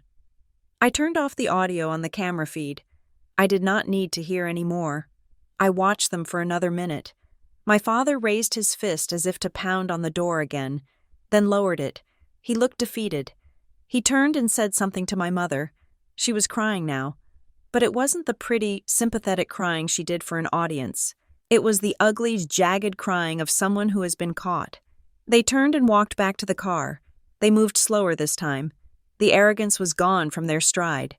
They got into the luxury sedan, the car that was probably leased, the car that was probably part of the debt they were trying to drown me to pay for, and drove away. I stood alone in the hallway. The silence of the house settled back around me, but it felt different now. It wasn't the silence of fear. It was the silence of a fortress after the siege has been broken. I did not feel triumphant. There is no victory in realizing your parents are criminals who view you as collateral. I felt a deep, hollow ache in my chest, the mourning of a relationship that I finally admitted was dead. But beneath the ache, there was steel. I walked back to the kitchen. I sat down at my laptop. I opened the file labeled court_prep.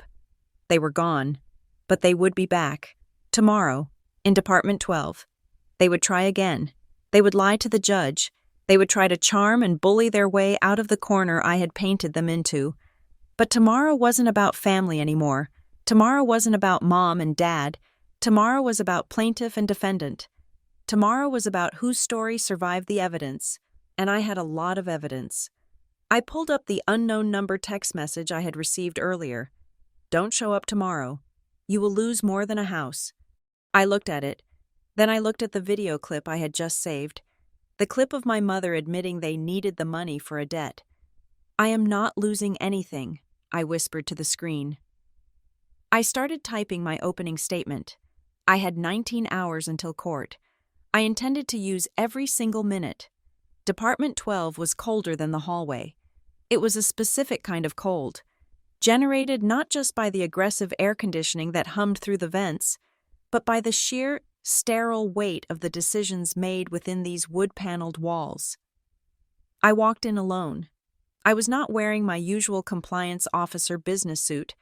I had chosen a simple navy blouse and dark trousers, clothes that said I was respectful but not trying to impress. I carried nothing but my leather tote bag and a single slim manila folder held against my chest like a shield. I took my seat at the defendant's table. The wood was scratched and worn, scarred by the anxiety of thousands of people who had sat here before me, praying for mercy or justice. I placed my folder on the table, aligning the edges with the corner of the surface, precision, control, to my right, at the plaintiff's table. The opposition had already assembled. My parents, Elaine and Curtis, sat shoulder to shoulder. They looked impeccable. My mother was wearing a soft pastel cardigan that made her look fragile and grandmotherly. My father wore a tweed jacket that suggested wisdom and stability. They did not look at me. They stared straight ahead at the judge's empty bench, their postures rigid with self-righteousness. Beside them sat Graham Sutter. He was exactly the kind of attorney I expected them to hire. Polished, tanned, and wearing a suit that cost more than my first car. He was shuffling papers with a confident, breezy air, chatting quietly to my father. He looked like a man who was used to winning because he knew the handshake rules of the club. He glanced at me once, a dismissive flick of the eyes, categorizing me as a prosa litigant, an amateur who would be easily steamrolled by procedural objections. "All rise," the bailiff announced, his voice booming off the back walls. Judge Maren Klein entered. She was a woman in her 50s with short, steel-gray hair and glasses perched on the end of her nose. She did not sweep in. She marched. She moved with the energy of someone who had a full docket and zero patience for nonsense. She took the bench, adjusted her robe, and opened the file in front of her. "Calling case number CV 249001, she read, her voice amplified by the microphone. Davis versus Davis, looking at an ex parte application for a stay of execution on a writ of possession. She looked up, her gaze sweeping over the tables. "Appearances," she commanded. "Graham Sutter, for the plaintiffs. Elaine and Curtis Davis," Sutter said, his voice smooth and projecting well. "Good morning, Your Honor." "Stella Davis," I said. I stood up, kept my hands clasped in front of me. "Defendant, representing myself." Judge Klein peered at me over her glasses. "You are requesting an emergency stay to stop a lockout scheduled for today?" "Yes, Your Honor," I said. "The sheriff was at my door at 6 this morning." "We object to the stay, Your Honor," Sutter cut in, smiling indulgently. "This is a standard eviction based on a default judgment entered last week.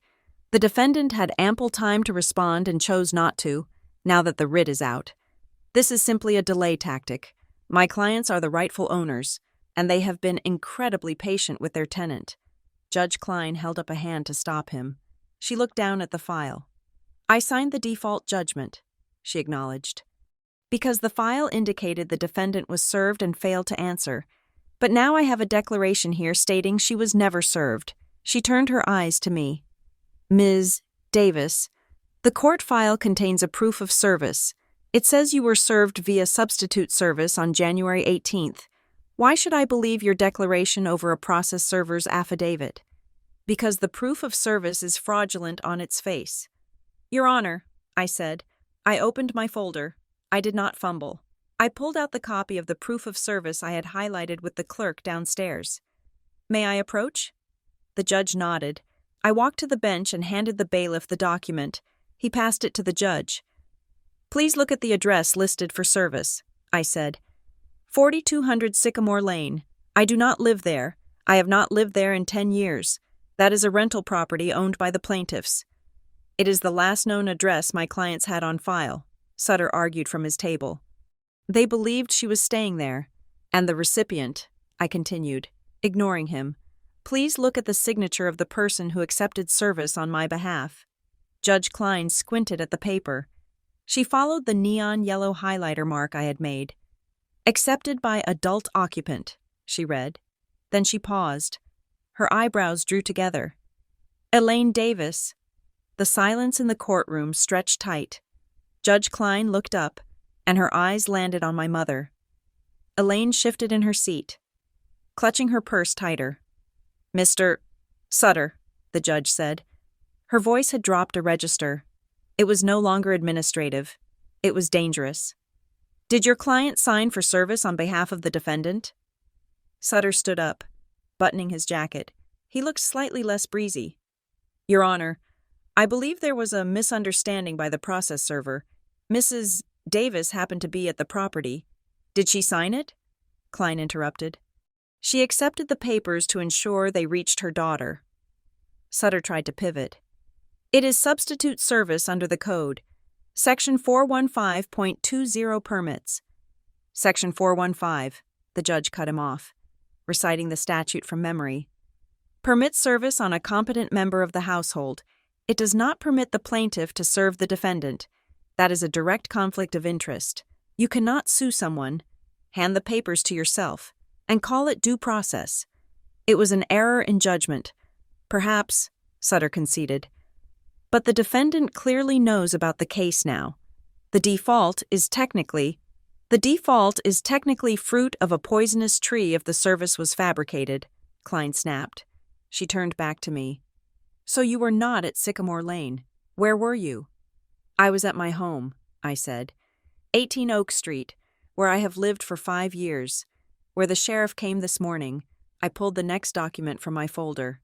I have 3 utility bills from the last 3 months, all in my name, all mailed to Oak Street.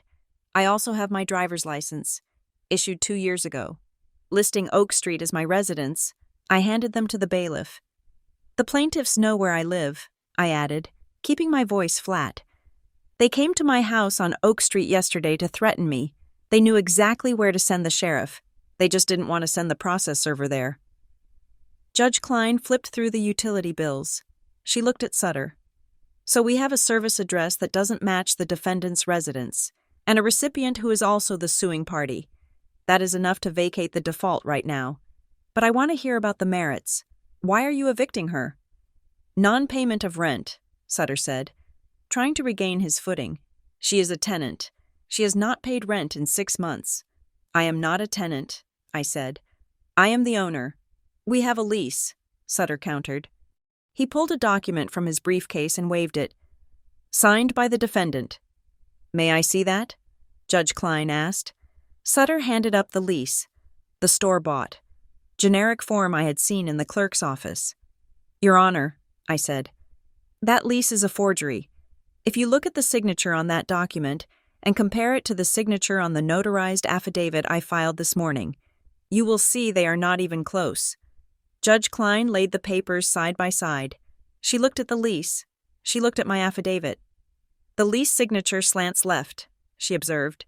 The affidavit slants right. The loops are different. Also, I said, please look at the terms. $1 a month rent? It was a family arrangement, Sutter said smoothly. My clients were being generous. If I am a tenant, I said, then why is there a recorded grant deed from my grandfather transferring the property solely to me 5 years ago? I produced the certified copy of the original deed from my grandfather. The bailiff took it. This is the chain of title, I said. I own the fee simple interest. There is no landlord because there is no tenant. I pay the taxes. I pay the insurance. Judge Klein looked at the deed. She looked at my parents. The skepticism on her face was hardening into something like anger. Mr. Sutter, she said, your complaint states this is a landlord-tenant dispute, but the defendant is producing a recorded deed showing she is the sole owner. This looks like a title dispute, and title disputes do not belong in unlawful detainer court. Sutter cleared his throat. He looked at my father, who whispered something urgently in his ear. Sutter nodded and straightened up. Your Honor, Sutter said, his voice dropping to a confidential, serious tone. There is a more recent development regarding title. That is why we proceeded with the eviction. The defendant actually transferred the property back to her parents last week. Transferred? Judge Klein asked. How? A quitclaim deed, Sutter said. Recorded on January 29th, the defendant realized she could not manage the upkeep and voluntarily signed the title over to her parents. He produced the quitclaim deed, the one with the altered notary number. So she is a tenant, Sutter concluded. Because she is no longer the owner. I felt the air in the room shift. This was the trap. They were using the forgery to justify the eviction. Ms. Davis? Judge Klein asked, looking at the new document. Did you sign a quitclaim deed last week? No, Your Honor, I said. I did not. It is notarized, Sutter pointed out. It is a recorded public instrument. It carries a presumption of validity. It carries a presumption of fraud, I said. I stepped closer to the bench. Your Honor, please look at the notary commission number on that deed. The third digit has been manually struck out and written over. It is an alteration. Judge Klein lifted the paper, bringing it close to her eyes. She tilted it under the light. I see it, she said slowly. A 3 changed to an 8. The notary is Brooke Leland, I said. I do not know this woman. I have never met her. And on the date that document was allegedly signed and notarized, January 29th at 2:42 in the afternoon, I was inside a secure conference room at my place of employment, 20 miles away. I did not pull out the badge logs yet. I held them back. I wanted to trap them in the lie first. I am requesting, I said, my voice projecting clearly to the back of the room, that the court order the notary, Brooke Leland, to appear at the next hearing. I want her to bring her notary journal. I want to see the thumbprint she is required by law to collect for a real property transfer." Sutter stiffened. "Your Honor, that is a fishing expedition. The deed is recorded. If the defendant wants to challenge title, she needs to file a separate civil lawsuit to quiet title. She cannot litigate complex title issues in a summary eviction hearing." "Mr. Sutter," Judge Klein said, lowering the paper, "I am looking at a proof of service signed by your client. I am looking at a lease with a questionable signature, and now I am looking at a deed with an altered notary commission number that serves as the sole basis for your client's standing to evict their daughter." She took off her glasses. She looked at my parents. My mother refused to meet her gaze. My father was staring at the table, his jaw working. "This court does not rubber stamp fraud," Klein said, "and I do not like coincidences." She grabbed her pen. She wrote quickly on the file jacket. "The motion to vacate the default judgment is granted," she announced. "The default is set aside. The writ of possession is recalled immediately." "Your Honor," Sutter started. "Sit down. Counsel," she barked. "I am issuing an emergency stay of all enforcement actions. I am ordering the clerk of the court to fax this order to the sheriff's civil unit immediately. No one is changing any locks today." She turned to the calendar clerk. "Set this matter for a magnificent evidentiary hearing tomorrow morning at 9 o'clock. I want the notary here. I want Brooke Leland in this courtroom." She looked at Sutter. "You are ordered to produce the original quitclaim deed and the original lease, and you are ordered to ensure the notary appears with her journal. If she does not appear, I will issue a bench warrant." Sutter looked pale. "Understood, Your Honor." "And Mr.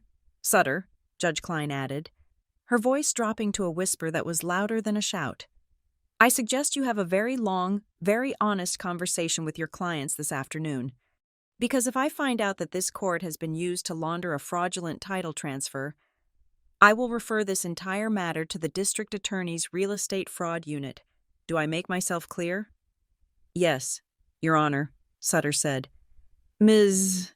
Davis," the judge said to me, "do you have the sheriff's number?" "Yes, Your Honor." "Call them. Tell them the stay is issued. My clerk is faxing it now. Go home. You are not going anywhere today." "Thank you, Your Honor." Judge Klein banged her gavel. It sounded like a gunshot. "Next case." I gathered my papers. I placed the utility bills back in the folder. I placed the affidavit back in the folder. I closed it. I turned to leave. I had to walk past the plaintiff's table. Graham Sutter was furiously typing on his phone. My father was glaring at the judge's back. My mother looked at me. Her eyes were red-rimmed, but there was no softness in them now. There was only fear and a sharp, stinging hatred. She looked like someone who realized the ATM had just eaten her card. I did not stop. I did not speak to them. I did not nod. I walked out of the double doors into the hallway. The air outside the courtroom felt different. It was still cold, but it was no longer heavy. It felt like oxygen. I walked to the bench near the elevators and sat down. My legs were trembling, a delayed reaction to the adrenaline. I took a deep breath, filling my lungs, letting the reality settle in. I had won the day, but the war was just starting. I took out my phone and dialed the sheriff's civil unit. "This is Stella Davis," I said when the dispatcher answered. "I am calling regarding the eviction at 18 Oak Street. Judge Klein has just issued a stay. The order is being faxed to you right now. We just got it coming off the machine." "Ma'am," the dispatcher said, "we are canceling the lockout. The deputy has been called off." "Thank you," I said. I hung up. I looked at the folder in my lap. Tomorrow, I had to prove the forgery. Tomorrow, I had to confront Brooke Leland. Tomorrow, I had to destroy my parents' story completely. I stood up. I had to go home and prepare. I had a notary to investigate. I walked out of the courtroom with the court order in my hand. But I did not go home. Not yet. Most people would have taken the judge's signature as a victory and gone straight to a bar to celebrate, or to their bed to collapse. But I was not most people. I was a compliance officer, And I knew that a piece of paper is only as good as the public record it lives in. A court order tucked in a drawer is a secret. A court order recorded against a property title is a weapon. I drove 4 blocks back to the county recorder's office. The adrenaline was fading, replaced by a dull, throbbing headache behind my eyes, but I pushed it aside. I walked back into the cool, quiet room where I had been just hours before. Sarah, the clerk who had helped me discover the forgery, looked up from her station. When she saw me, her eyebrows shot up. "You are back," she said. "Did you find a lawyer?" "I found a judge," I said. I slid the certified copy of the order staying execution of writ of possession across the counter. "I need to record this," I told her. "I want it cross-referenced against the parcel number. I want it to sit right on top of that fraudulent quitclaim deed, so that if anyone, a bank, a realtor, a buyer, pulls the file, the first thing they see is that a judge has frozen the asset." Sarah took the document. She read the header, and a small, professional smile touched her lips. "Judge Klein," she noted. "She does not mess around. You got this fast?" "I had good evidence," I said. "Thanks to you?" "Recording fee is $14 for the first page and $3 for each additional page," Sarah said. Returning to her official persona, I handed her my credit card. "Charge it." I watched the machine swallow the court order.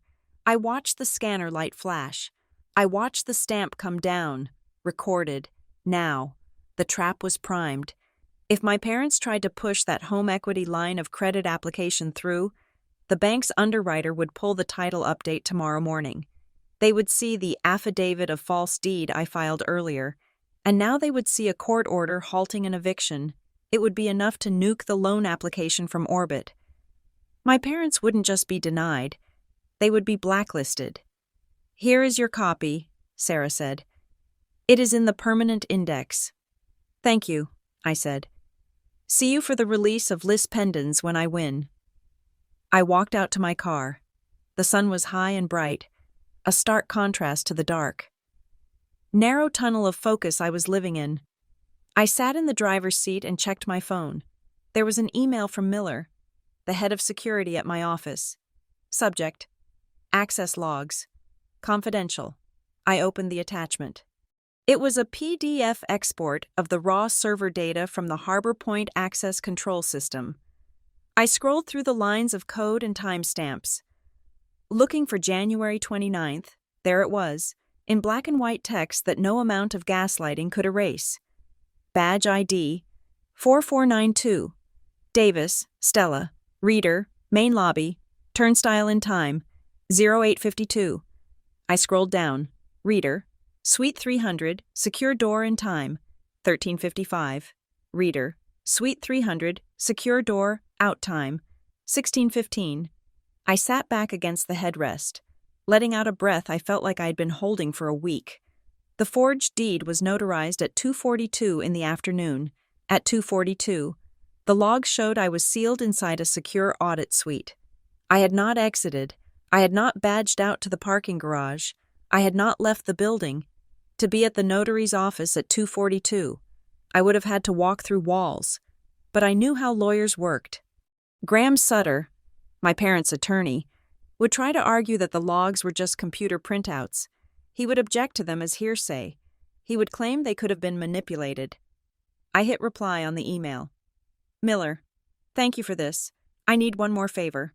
I need you to sign a brief letter on company letterhead certifying that these logs were generated automatically by the security system in the regular course of business, that the system is secure, and that the data has not been altered.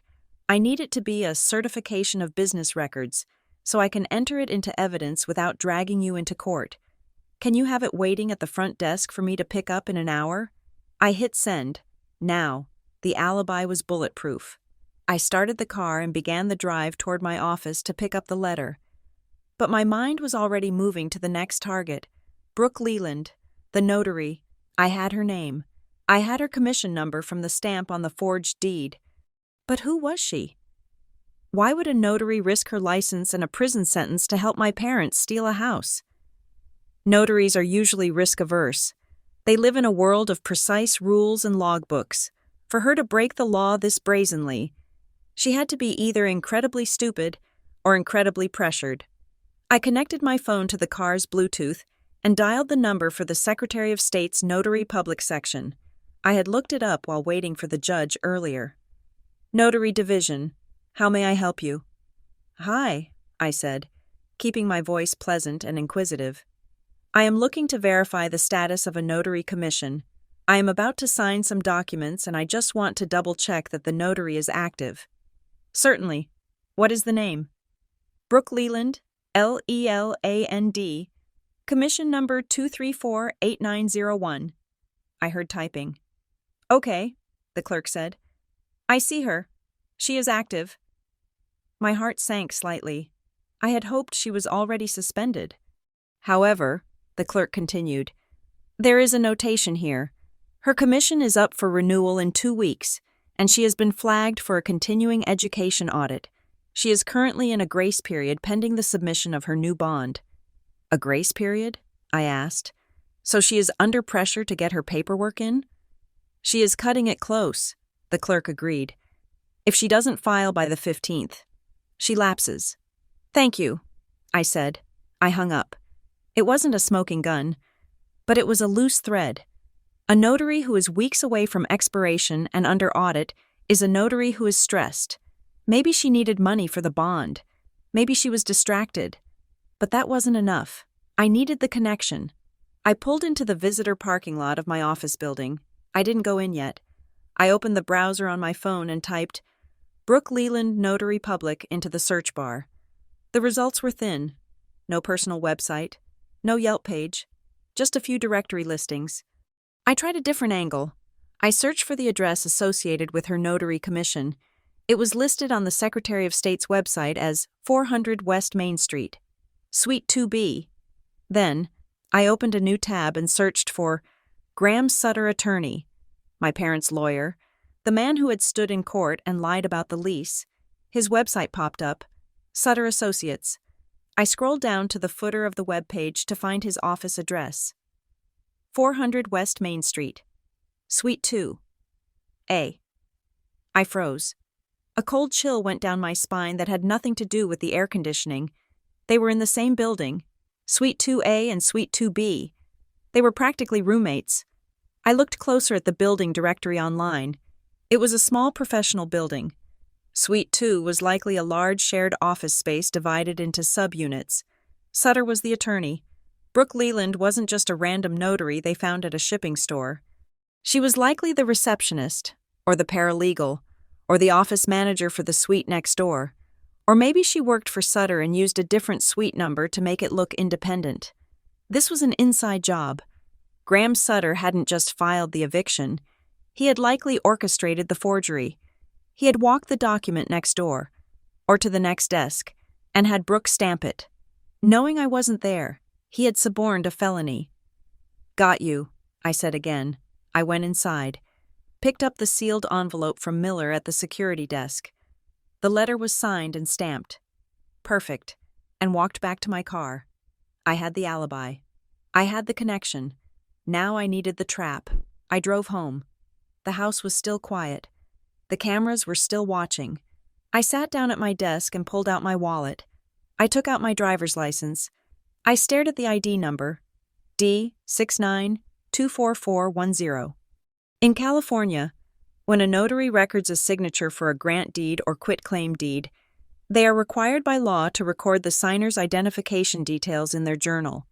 They have to write down the driver's license number, the expiration date, and the issuing state.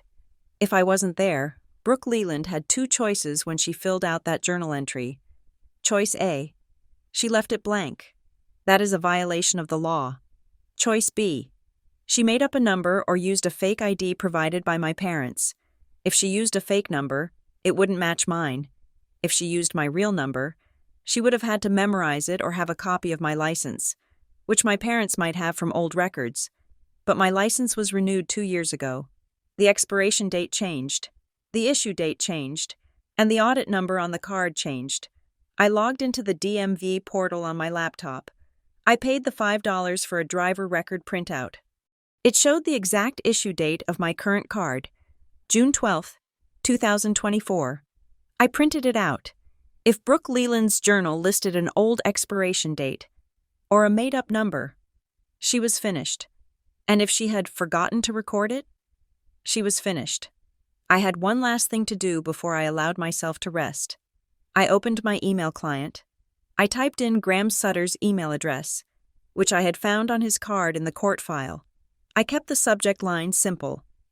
Davis versus Davis, Case C, 249001, Preservation Demand. I began to type, Dear Mr. Sutter, regarding the hearing scheduled for tomorrow morning at 9 o'clock in Department 12, please consider this formal notice that the authenticity of the quitclaim deed recorded on January 29, 2026, is being challenged as a forgery. As the attorney of record for the plaintiffs, and given your office's proximity to the notary public Brooke Leland, Suite 2A and Suite 2B, you are hereby on notice to preserve all original evidence. You are required to produce the original wet ink quitclaim deed and the original notary journal of Brooke Leland at the hearing. Failure to produce the original journal will be treated as spoliation of evidence. Furthermore, be advised that I have secured certified security logs and video surveillance proving I was at my place of employment. Under secure access, at the exact time the notarization allegedly took place, I have also subpoenaed the notary's commission records. I strongly suggest you review the penal code regarding offering false evidence to a tribunal before you step into court tomorrow. Sincerely, Stella Davis. I read it over. It was polite, it was professional, and it was absolutely terrifying. I was telling him, without saying it explicitly, that I knew where his office was. I knew he was working with the notary, and I had proof that could get him disbarred. I hit send. I watched the sent notification pop up. Somewhere, in a leather chair in Suite 2A, Graham Sutter's phone was buzzing, and his bad day was just beginning. I closed my laptop. It was 8 o'clock at night. I had not eaten since the toast I had forced down at 5:30 that morning. My body was humming with a strange, vibrating exhaustion. I went to the kitchen. I made a cup of tea. I made a sandwich. I ate it standing up. Watching the camera feed of the front porch, nothing moved. The street was empty. My parents were probably at home, drinking wine, pacing the floor, listening to Sutter tell them that the simple eviction had turned into a nightmare. They would be panicked. They would be brainstorming new lies. They would be up all night, shredding papers or practicing their stories. Exhaustion makes people sloppy. It makes them forget details. It makes them irritable. I finished my tea. I washed the cup and dried it. I walked upstairs to my bedroom. I laid out my clothes for court the next day. A charcoal gray suit, a crisp white shirt, armor. I set my alarm for 6 o'clock. I got into bed.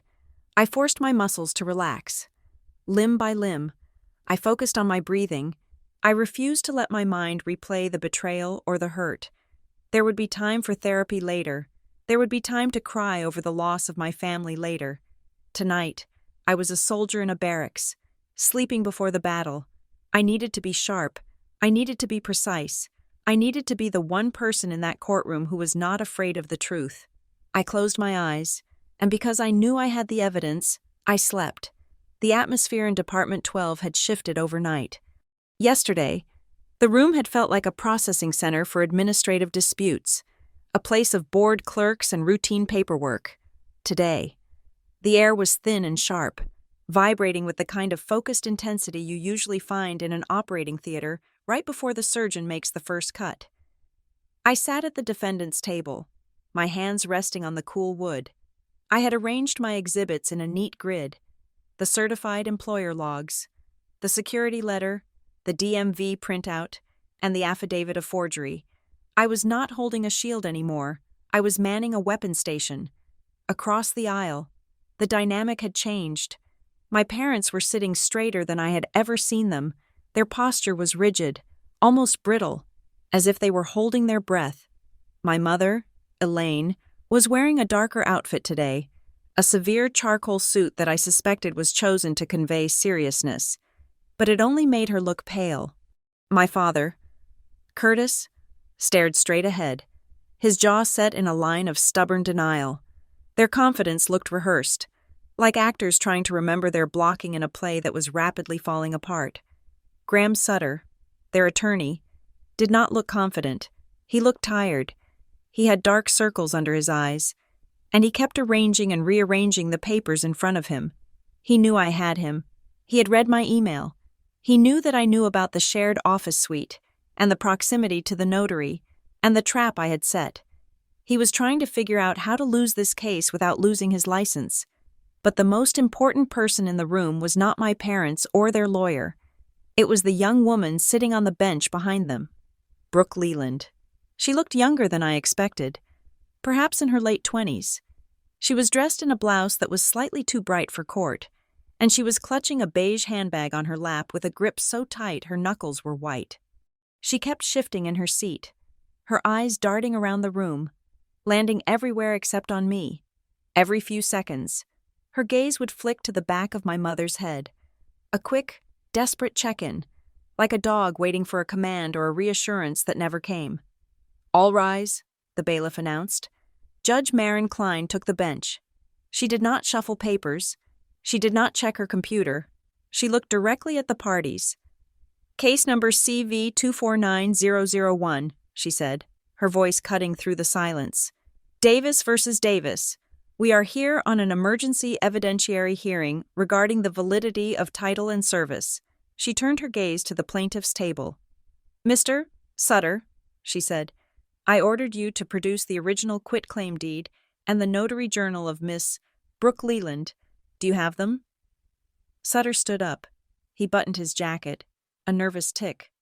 "Good morning, Your Honor. Yes, we have the documents. Although I would note for the record that we maintain the deed is valid and properly recorded. The record is what we are here to examine," Judge Klein said.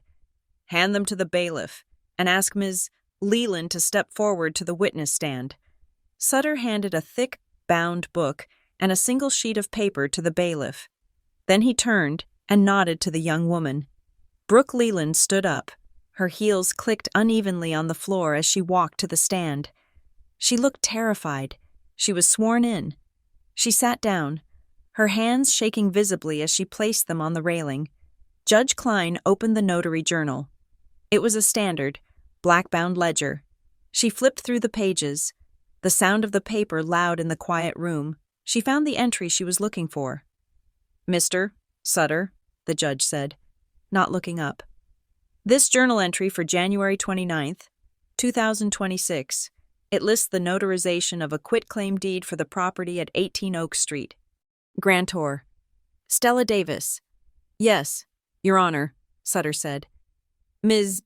Davis," the judge said, turning to me. "Stand up." I stood.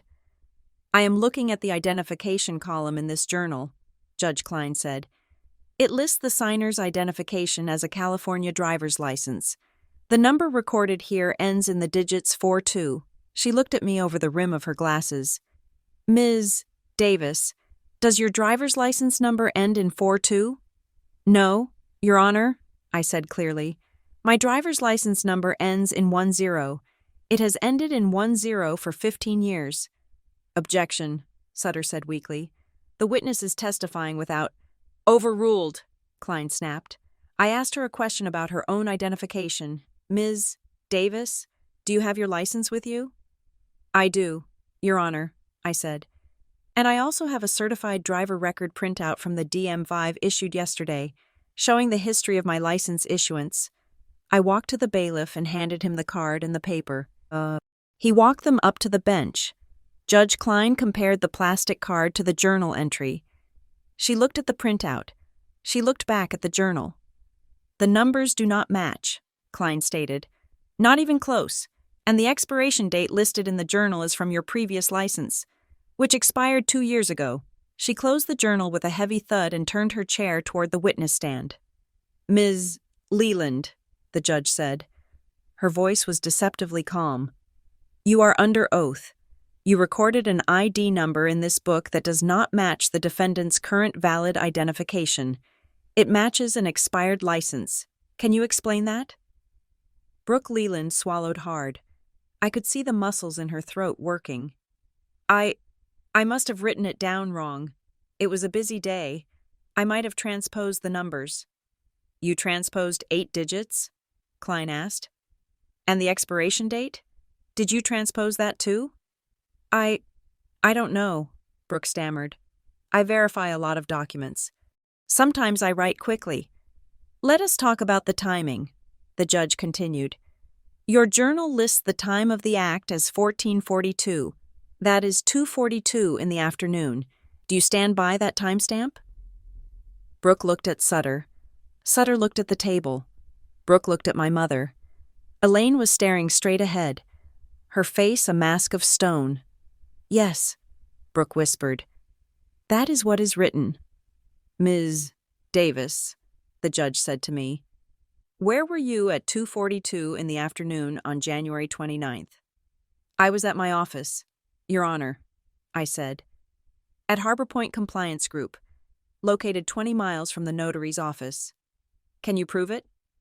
Yes, Your Honor. I picked up the packet from Miller. I have here the certified security access logs from my employer's server, I said, handing the file to the bailiff. These logs are accompanied by a certification of business records signed by the Director of Security. The bailiff handed the file to the judge. She opened it. I guided her through the data from my place at the table. If you look at line 4, Your Honor, you will see a badge entry for Stella Davis at the main lobby turnstile at 8:52 in the morning. If you look at line 10, you will see an entry for Suite 300 secure door at 1:55 in the afternoon. I paused, letting the numbers hang in the air. And, I continued, if you look at line 11, you will see the exit timestamp for that same secure door is 4:15 in the afternoon. I was inside a secured, badge access only audit suite for 2 hours and 20 minutes. I did not leave the building. I did not leave the room.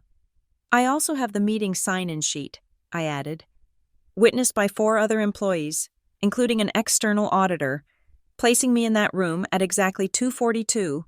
Judge Klein stared at the logs. She ran her finger across the lines of data. She looked up at Brooke Leland.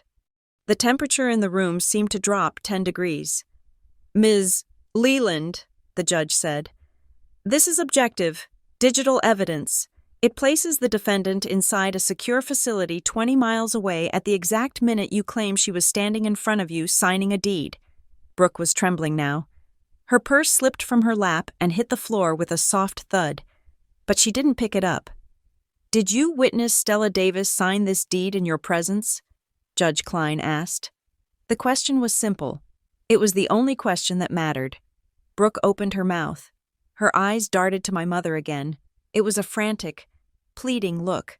Help me. You said this would be easy. Brooke started. I thought it was her.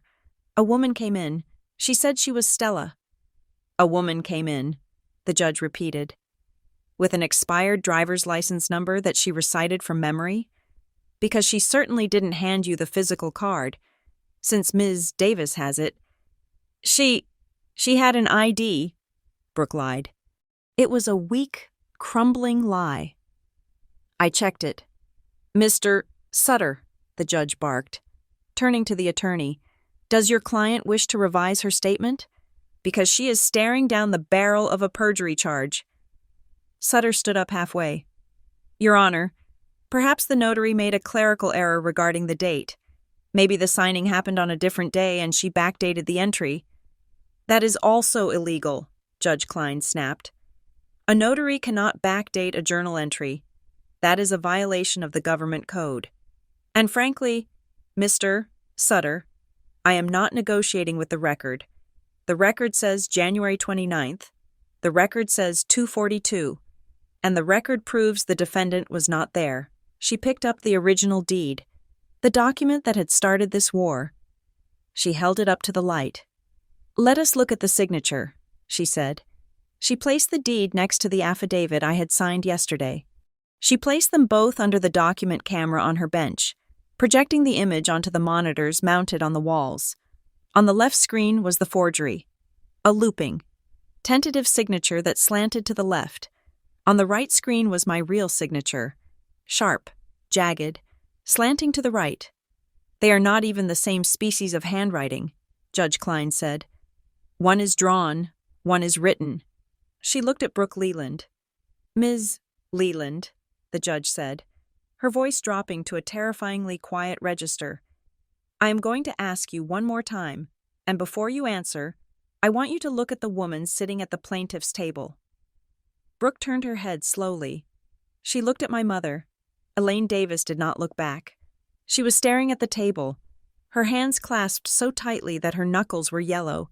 She was cutting Brooke loose. She was letting the girl take the fall. I saw the realization hit Brooke's face. She was the collateral damage. She was the one who was going to lose her commission, her job, and possibly her freedom, while Elaine Davis sat there in her expensive suit pretending to be a victim. Did you witness Stella Davis sign this document? Judge Klein asked. Brooke turned back to the judge. Tears were spilling over her eyelids now, tracking through her makeup. No, she whispered. The word hung in the air, heavy and final. I can't hear you, the judge said. No, Brooke said, louder this time, her voice breaking. She wasn't there. Then who signed it? The judge demanded. Brooke hesitated. She took a breath that sounded like a sob. Then she tried to pivot, desperate to save herself without fully implicating the woman who was paying her boss. It was a clerical error, she sobbed. I prepared the document ahead of time. I pre-signed the acknowledgement because I was told she was coming in later to sign it. I just wanted to have it ready. It was stupid. I'm sorry. You pre-notarized a blank signature line? Klein asked, skeptical. No, Brooke stammered. The document was brought to me already signed. Brought to you by whom? Brooke's eyes darted to Elaine again. It was involuntary, a tiny magnetic pull she couldn't resist. It lasted less than a second. But in a courtroom, a second is an eternity. Judge Klein saw it. I saw it. Even the bailiff saw it. By the plaintiff? Judge Klein asked. Did Elaine Davis bring you this document and tell you her daughter had already signed it? I can't. Brooke put her face in her hands. She said it was urgent. She said the bank needed it that day. She said Stella was busy at work and couldn't get away, but that she had signed it at home. And you notarized it anyway, the judge finished. You certified that she appeared before you, when in fact, only her mother appeared before you.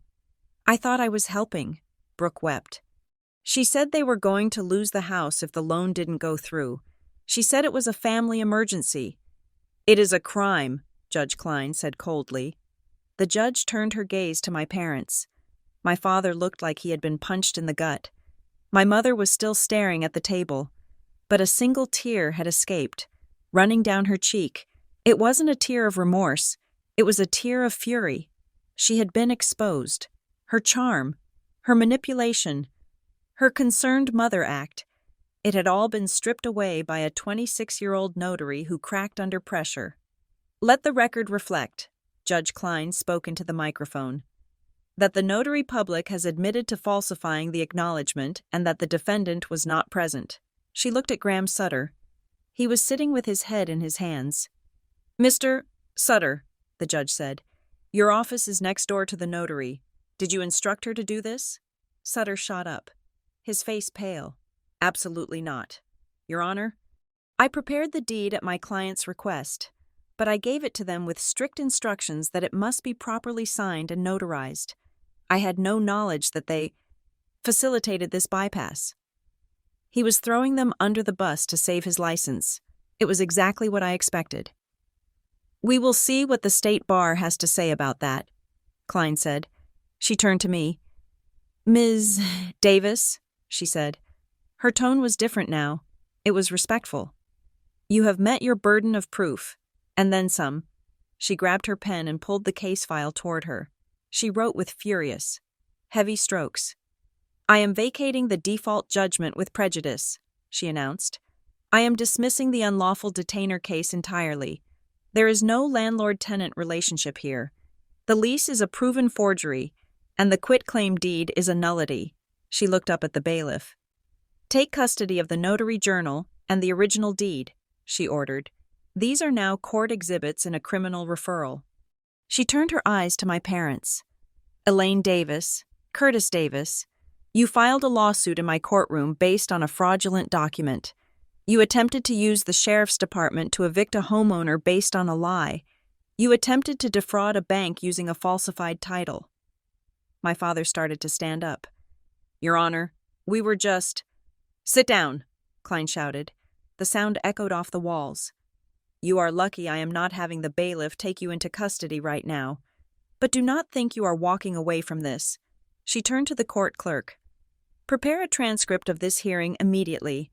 I am referring this matter to the District Attorney's Real Estate Fraud Unit for investigation into title fraud, forgery, and filing a false instrument. I am also referring Ms. Brooke Leland to the Secretary of State for immediate revocation of her commission. She looked back at me. Ms. Davis, the court apologizes that you were put through this. The stay is dissolved because the case is dismissed. You may go home. You're home. Thank you, Your Honor, I said. I stood up. I gathered my logs. I gathered my license. I put them back in my folder. I looked at Brooke Leland. She was still crying on the stand. Her life effectively over because she couldn't say no to my mother. I looked at my parents. They sat in the ruin of their own making. My mother finally looked at me. Her eyes were wide, shocked, as if she couldn't believe that the script she had written had been rewritten by the character she thought was an extra. I didn't smile. I didn't gloat.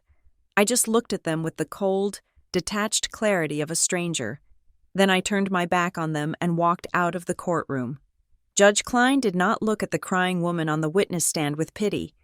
She looked at her with the clinical detachment of a surgeon identifying a tumor.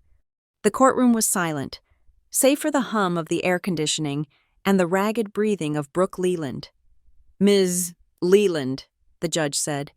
Her voice was slow, low, and terrifyingly precise. She was giving the notary one final chance to save a shred of her integrity before the system crushed her. I am going to ask you one last time, and I remind you that perjury carries a prison sentence of up to 4 years in this state. Did you witness Stella Davis sign this deed? Brooke looked at the judge. Then she looked at the heavy wooden doors at the back of the room, as if calculating the distance to freedom. Then, finally, her eyes landed on my mother. Elaine was sitting perfectly still, her face a mask of cold, imperious expectation. She expected Brooke to hold the line. She expected Brooke to ruin her own life to protect a lie that wasn't even hers. That expectation was the straw that broke the camel's back.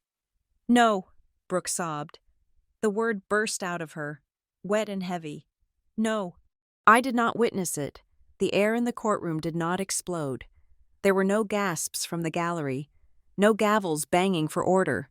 Instead, the room seemed to recalibrate. It was a shift in atmospheric pressure.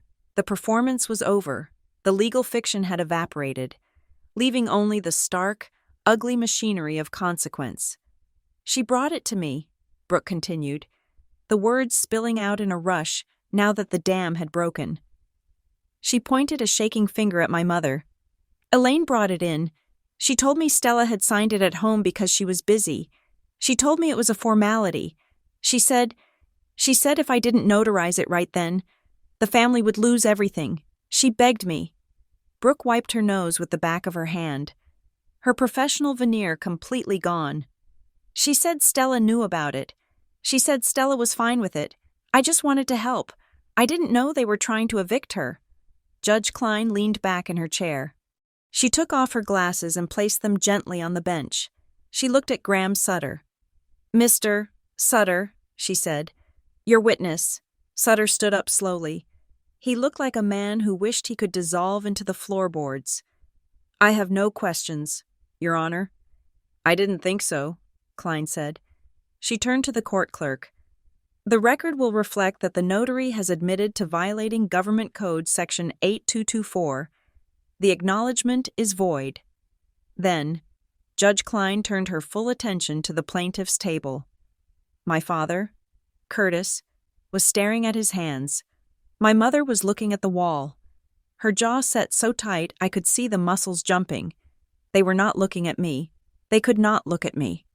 "The court finds," Judge Klein announced, her voice ringing off the mahogany panels, "that the default judgment entered in this case was obtained through fraudulent service of process.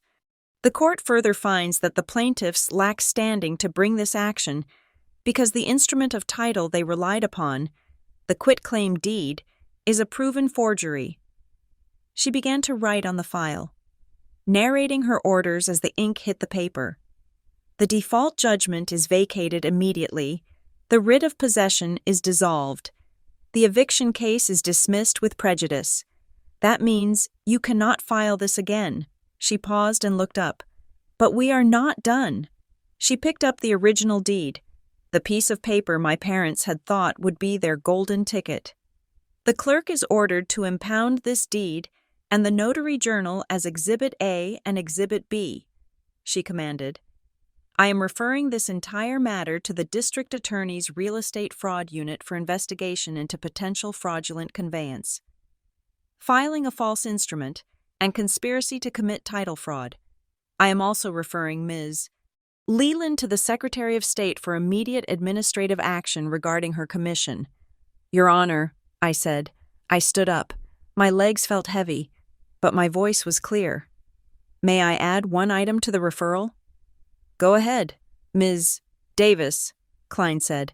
I picked up the last piece of paper from my table, the one I had been saving. "The plaintiffs claimed they were acting out of concern for my stability," I said. "But 3 days ago, a home equity line of credit application was opened in my name, using this forged deed as collateral, for the amount of $200,000. I walked the document up to the bailiff. "This is the fraud alert from my bank," I said. "It shows the application was expedited. They were trying to strip the equity out of the house before I could stop them." Judge Klein took the paper. She read it. Her expression darkened from professional anger to genuine disgust. "So this was not just about control," she murmured. "It was a cash grab." She looked at my parents. "Elaine and Curtis Davis, you are facing serious criminal exposure. I am adding this banking record to the referral package. The district attorney will be very interested to know that the motive for this forgery appears to be grand theft." She turned to Sutter. "Counsel, I am warning you. If the investigation reveals that you had any knowledge of this scheme, or that you facilitated the coordination between your clients and the notary in your building, you will be facing the state bar. I suggest you advise your clients to remain silent, because anything they say from this point forward can and will be used against them in criminal court." Sutter nodded, his face gray. "Understood, Your Honor." "Ms. Davis," the judge said to me, "I am issuing a minute order summarizing these findings. Take a certified copy of it downstairs and record it immediately. I want the chain of title to reflect that this court has declared the deed void." "I will, Your Honor." "And Ms. Davis?" Judge Klein leaned forward. "I am also issuing a temporary protective order on the court's own motion. Your parents are to have no contact with you, and they are to stay at least 100 yards away from your residence and your place of employment. If they show up at your door again, if they call you, if they send a third party to harass you, you call the police, and you show the officers this order. Do you understand?" "I understand," I said. "This court is adjourned." The gavel came down. It was a sharp, final sound that severed the last tie I had to the people who raised me. I did not look at them as I packed my bag. I did not want to see their faces. I did not want to see the fear, or the anger, or the sudden, pathetic realization that they had gambled their family for money and lost both. I walked out of the courtroom. I went straight to the clerk's office. I waited 20 minutes for the minute order to be typed and stamped. It was a single page, but it carried the weight of a shield. Judicial finding of forgery. Case dismissed. Protective order issued. I took the elevator down to the recorder's office. Sarah was there. She saw me coming, and she didn't need to ask. She saw the look on my face. the look of a soldier who has survived the war but lost the peace. I handed her the order. She scanned it. She stamped it, recorded, locked into the index. The paper trail was locked. The deed was dead. The equity was safe. I walked out of the building and into the afternoon sun. I sat on a concrete bench in the plaza and watched the city move around me. People were rushing to lunch, rushing to meetings, living lives that made sense. My phone buzzed in my pocket. It was a notification from the private investigator I had hired 24 hours ago to trace the unknown number that had texted me the threat. "Don't show up tomorrow. You will lose more than a house." I opened the email. The report was short. The number was a prepaid burner phone, activated 3 days ago at a convenience store in the suburbs. But the investigator had pulled the call logs. The burner phone had only dialed 2 numbers in its short life. One was my number. The other number belonged to a cell phone registered to a man named Arthur Miller. Arthur Miller was my father's golfing partner. He was a man I had known since I was a child. A man who had sat at our dinner table and eaten my mother's roast chicken. My father hadn't even had the courage to threaten me himself. He had outsourced the intimidation to a friend, just like he had outsourced the forgery to a notary. They were not just thieves. They were cowards. I looked at the screen. That was the final sting. It wasn't just greed. It was malice. They had been willing to terrorize me, to make me fear for my safety, just to keep me away from the courthouse so they could steal my home. I forwarded the investigator's report to the district attorney's office, attaching it to the case file number Judge Klein had just created. "Goodbye, Dad," I whispered. I stood up. I walked to my car. I drove home. When I pulled into the driveway, the house looked different. It wasn't just a building anymore. It was a fortress. It was a testament to the fact that I had stood my ground. I walked to the front door. I unlocked the deadbolt. I opened the door and stepped inside. The house was quiet. The sun was streaming through the windows, illuminating the dust motes dancing in the air. It was just a house, but it was mine. I went to the kitchen and poured a glass of water. I looked at the spot where the camera was hidden. I didn't need it anymore, but I would leave it there. I had learned a hard lesson this week. I had learned that blood is not thicker than ink. I had learned that trust is a liability, and verification is the only safety. My parents had tried to weaponize the institutions of the state against me. The sheriff, the court, the recorder. They thought those institutions belonged to them because they were older, richer, and louder, but they were wrong. Those institutions belong to the person who keeps the best records. They belong to the person who reads the fine print. I had turned their weapons into my armor, and that armor had held. I took a sip of water and looked out at the garden. The flowers were blooming. Oblivious to the violence of the last few days, life would go on. I would change the locks again. I would refinance the house to strip the equity myself and put it somewhere they could never touch. I would change my number. I would survive.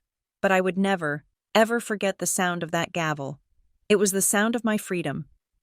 Thank you so much for listening to my story. It was the hardest week of my life, but sharing it makes me feel like I turned my pain into power. I would love to know where you are tuning in from.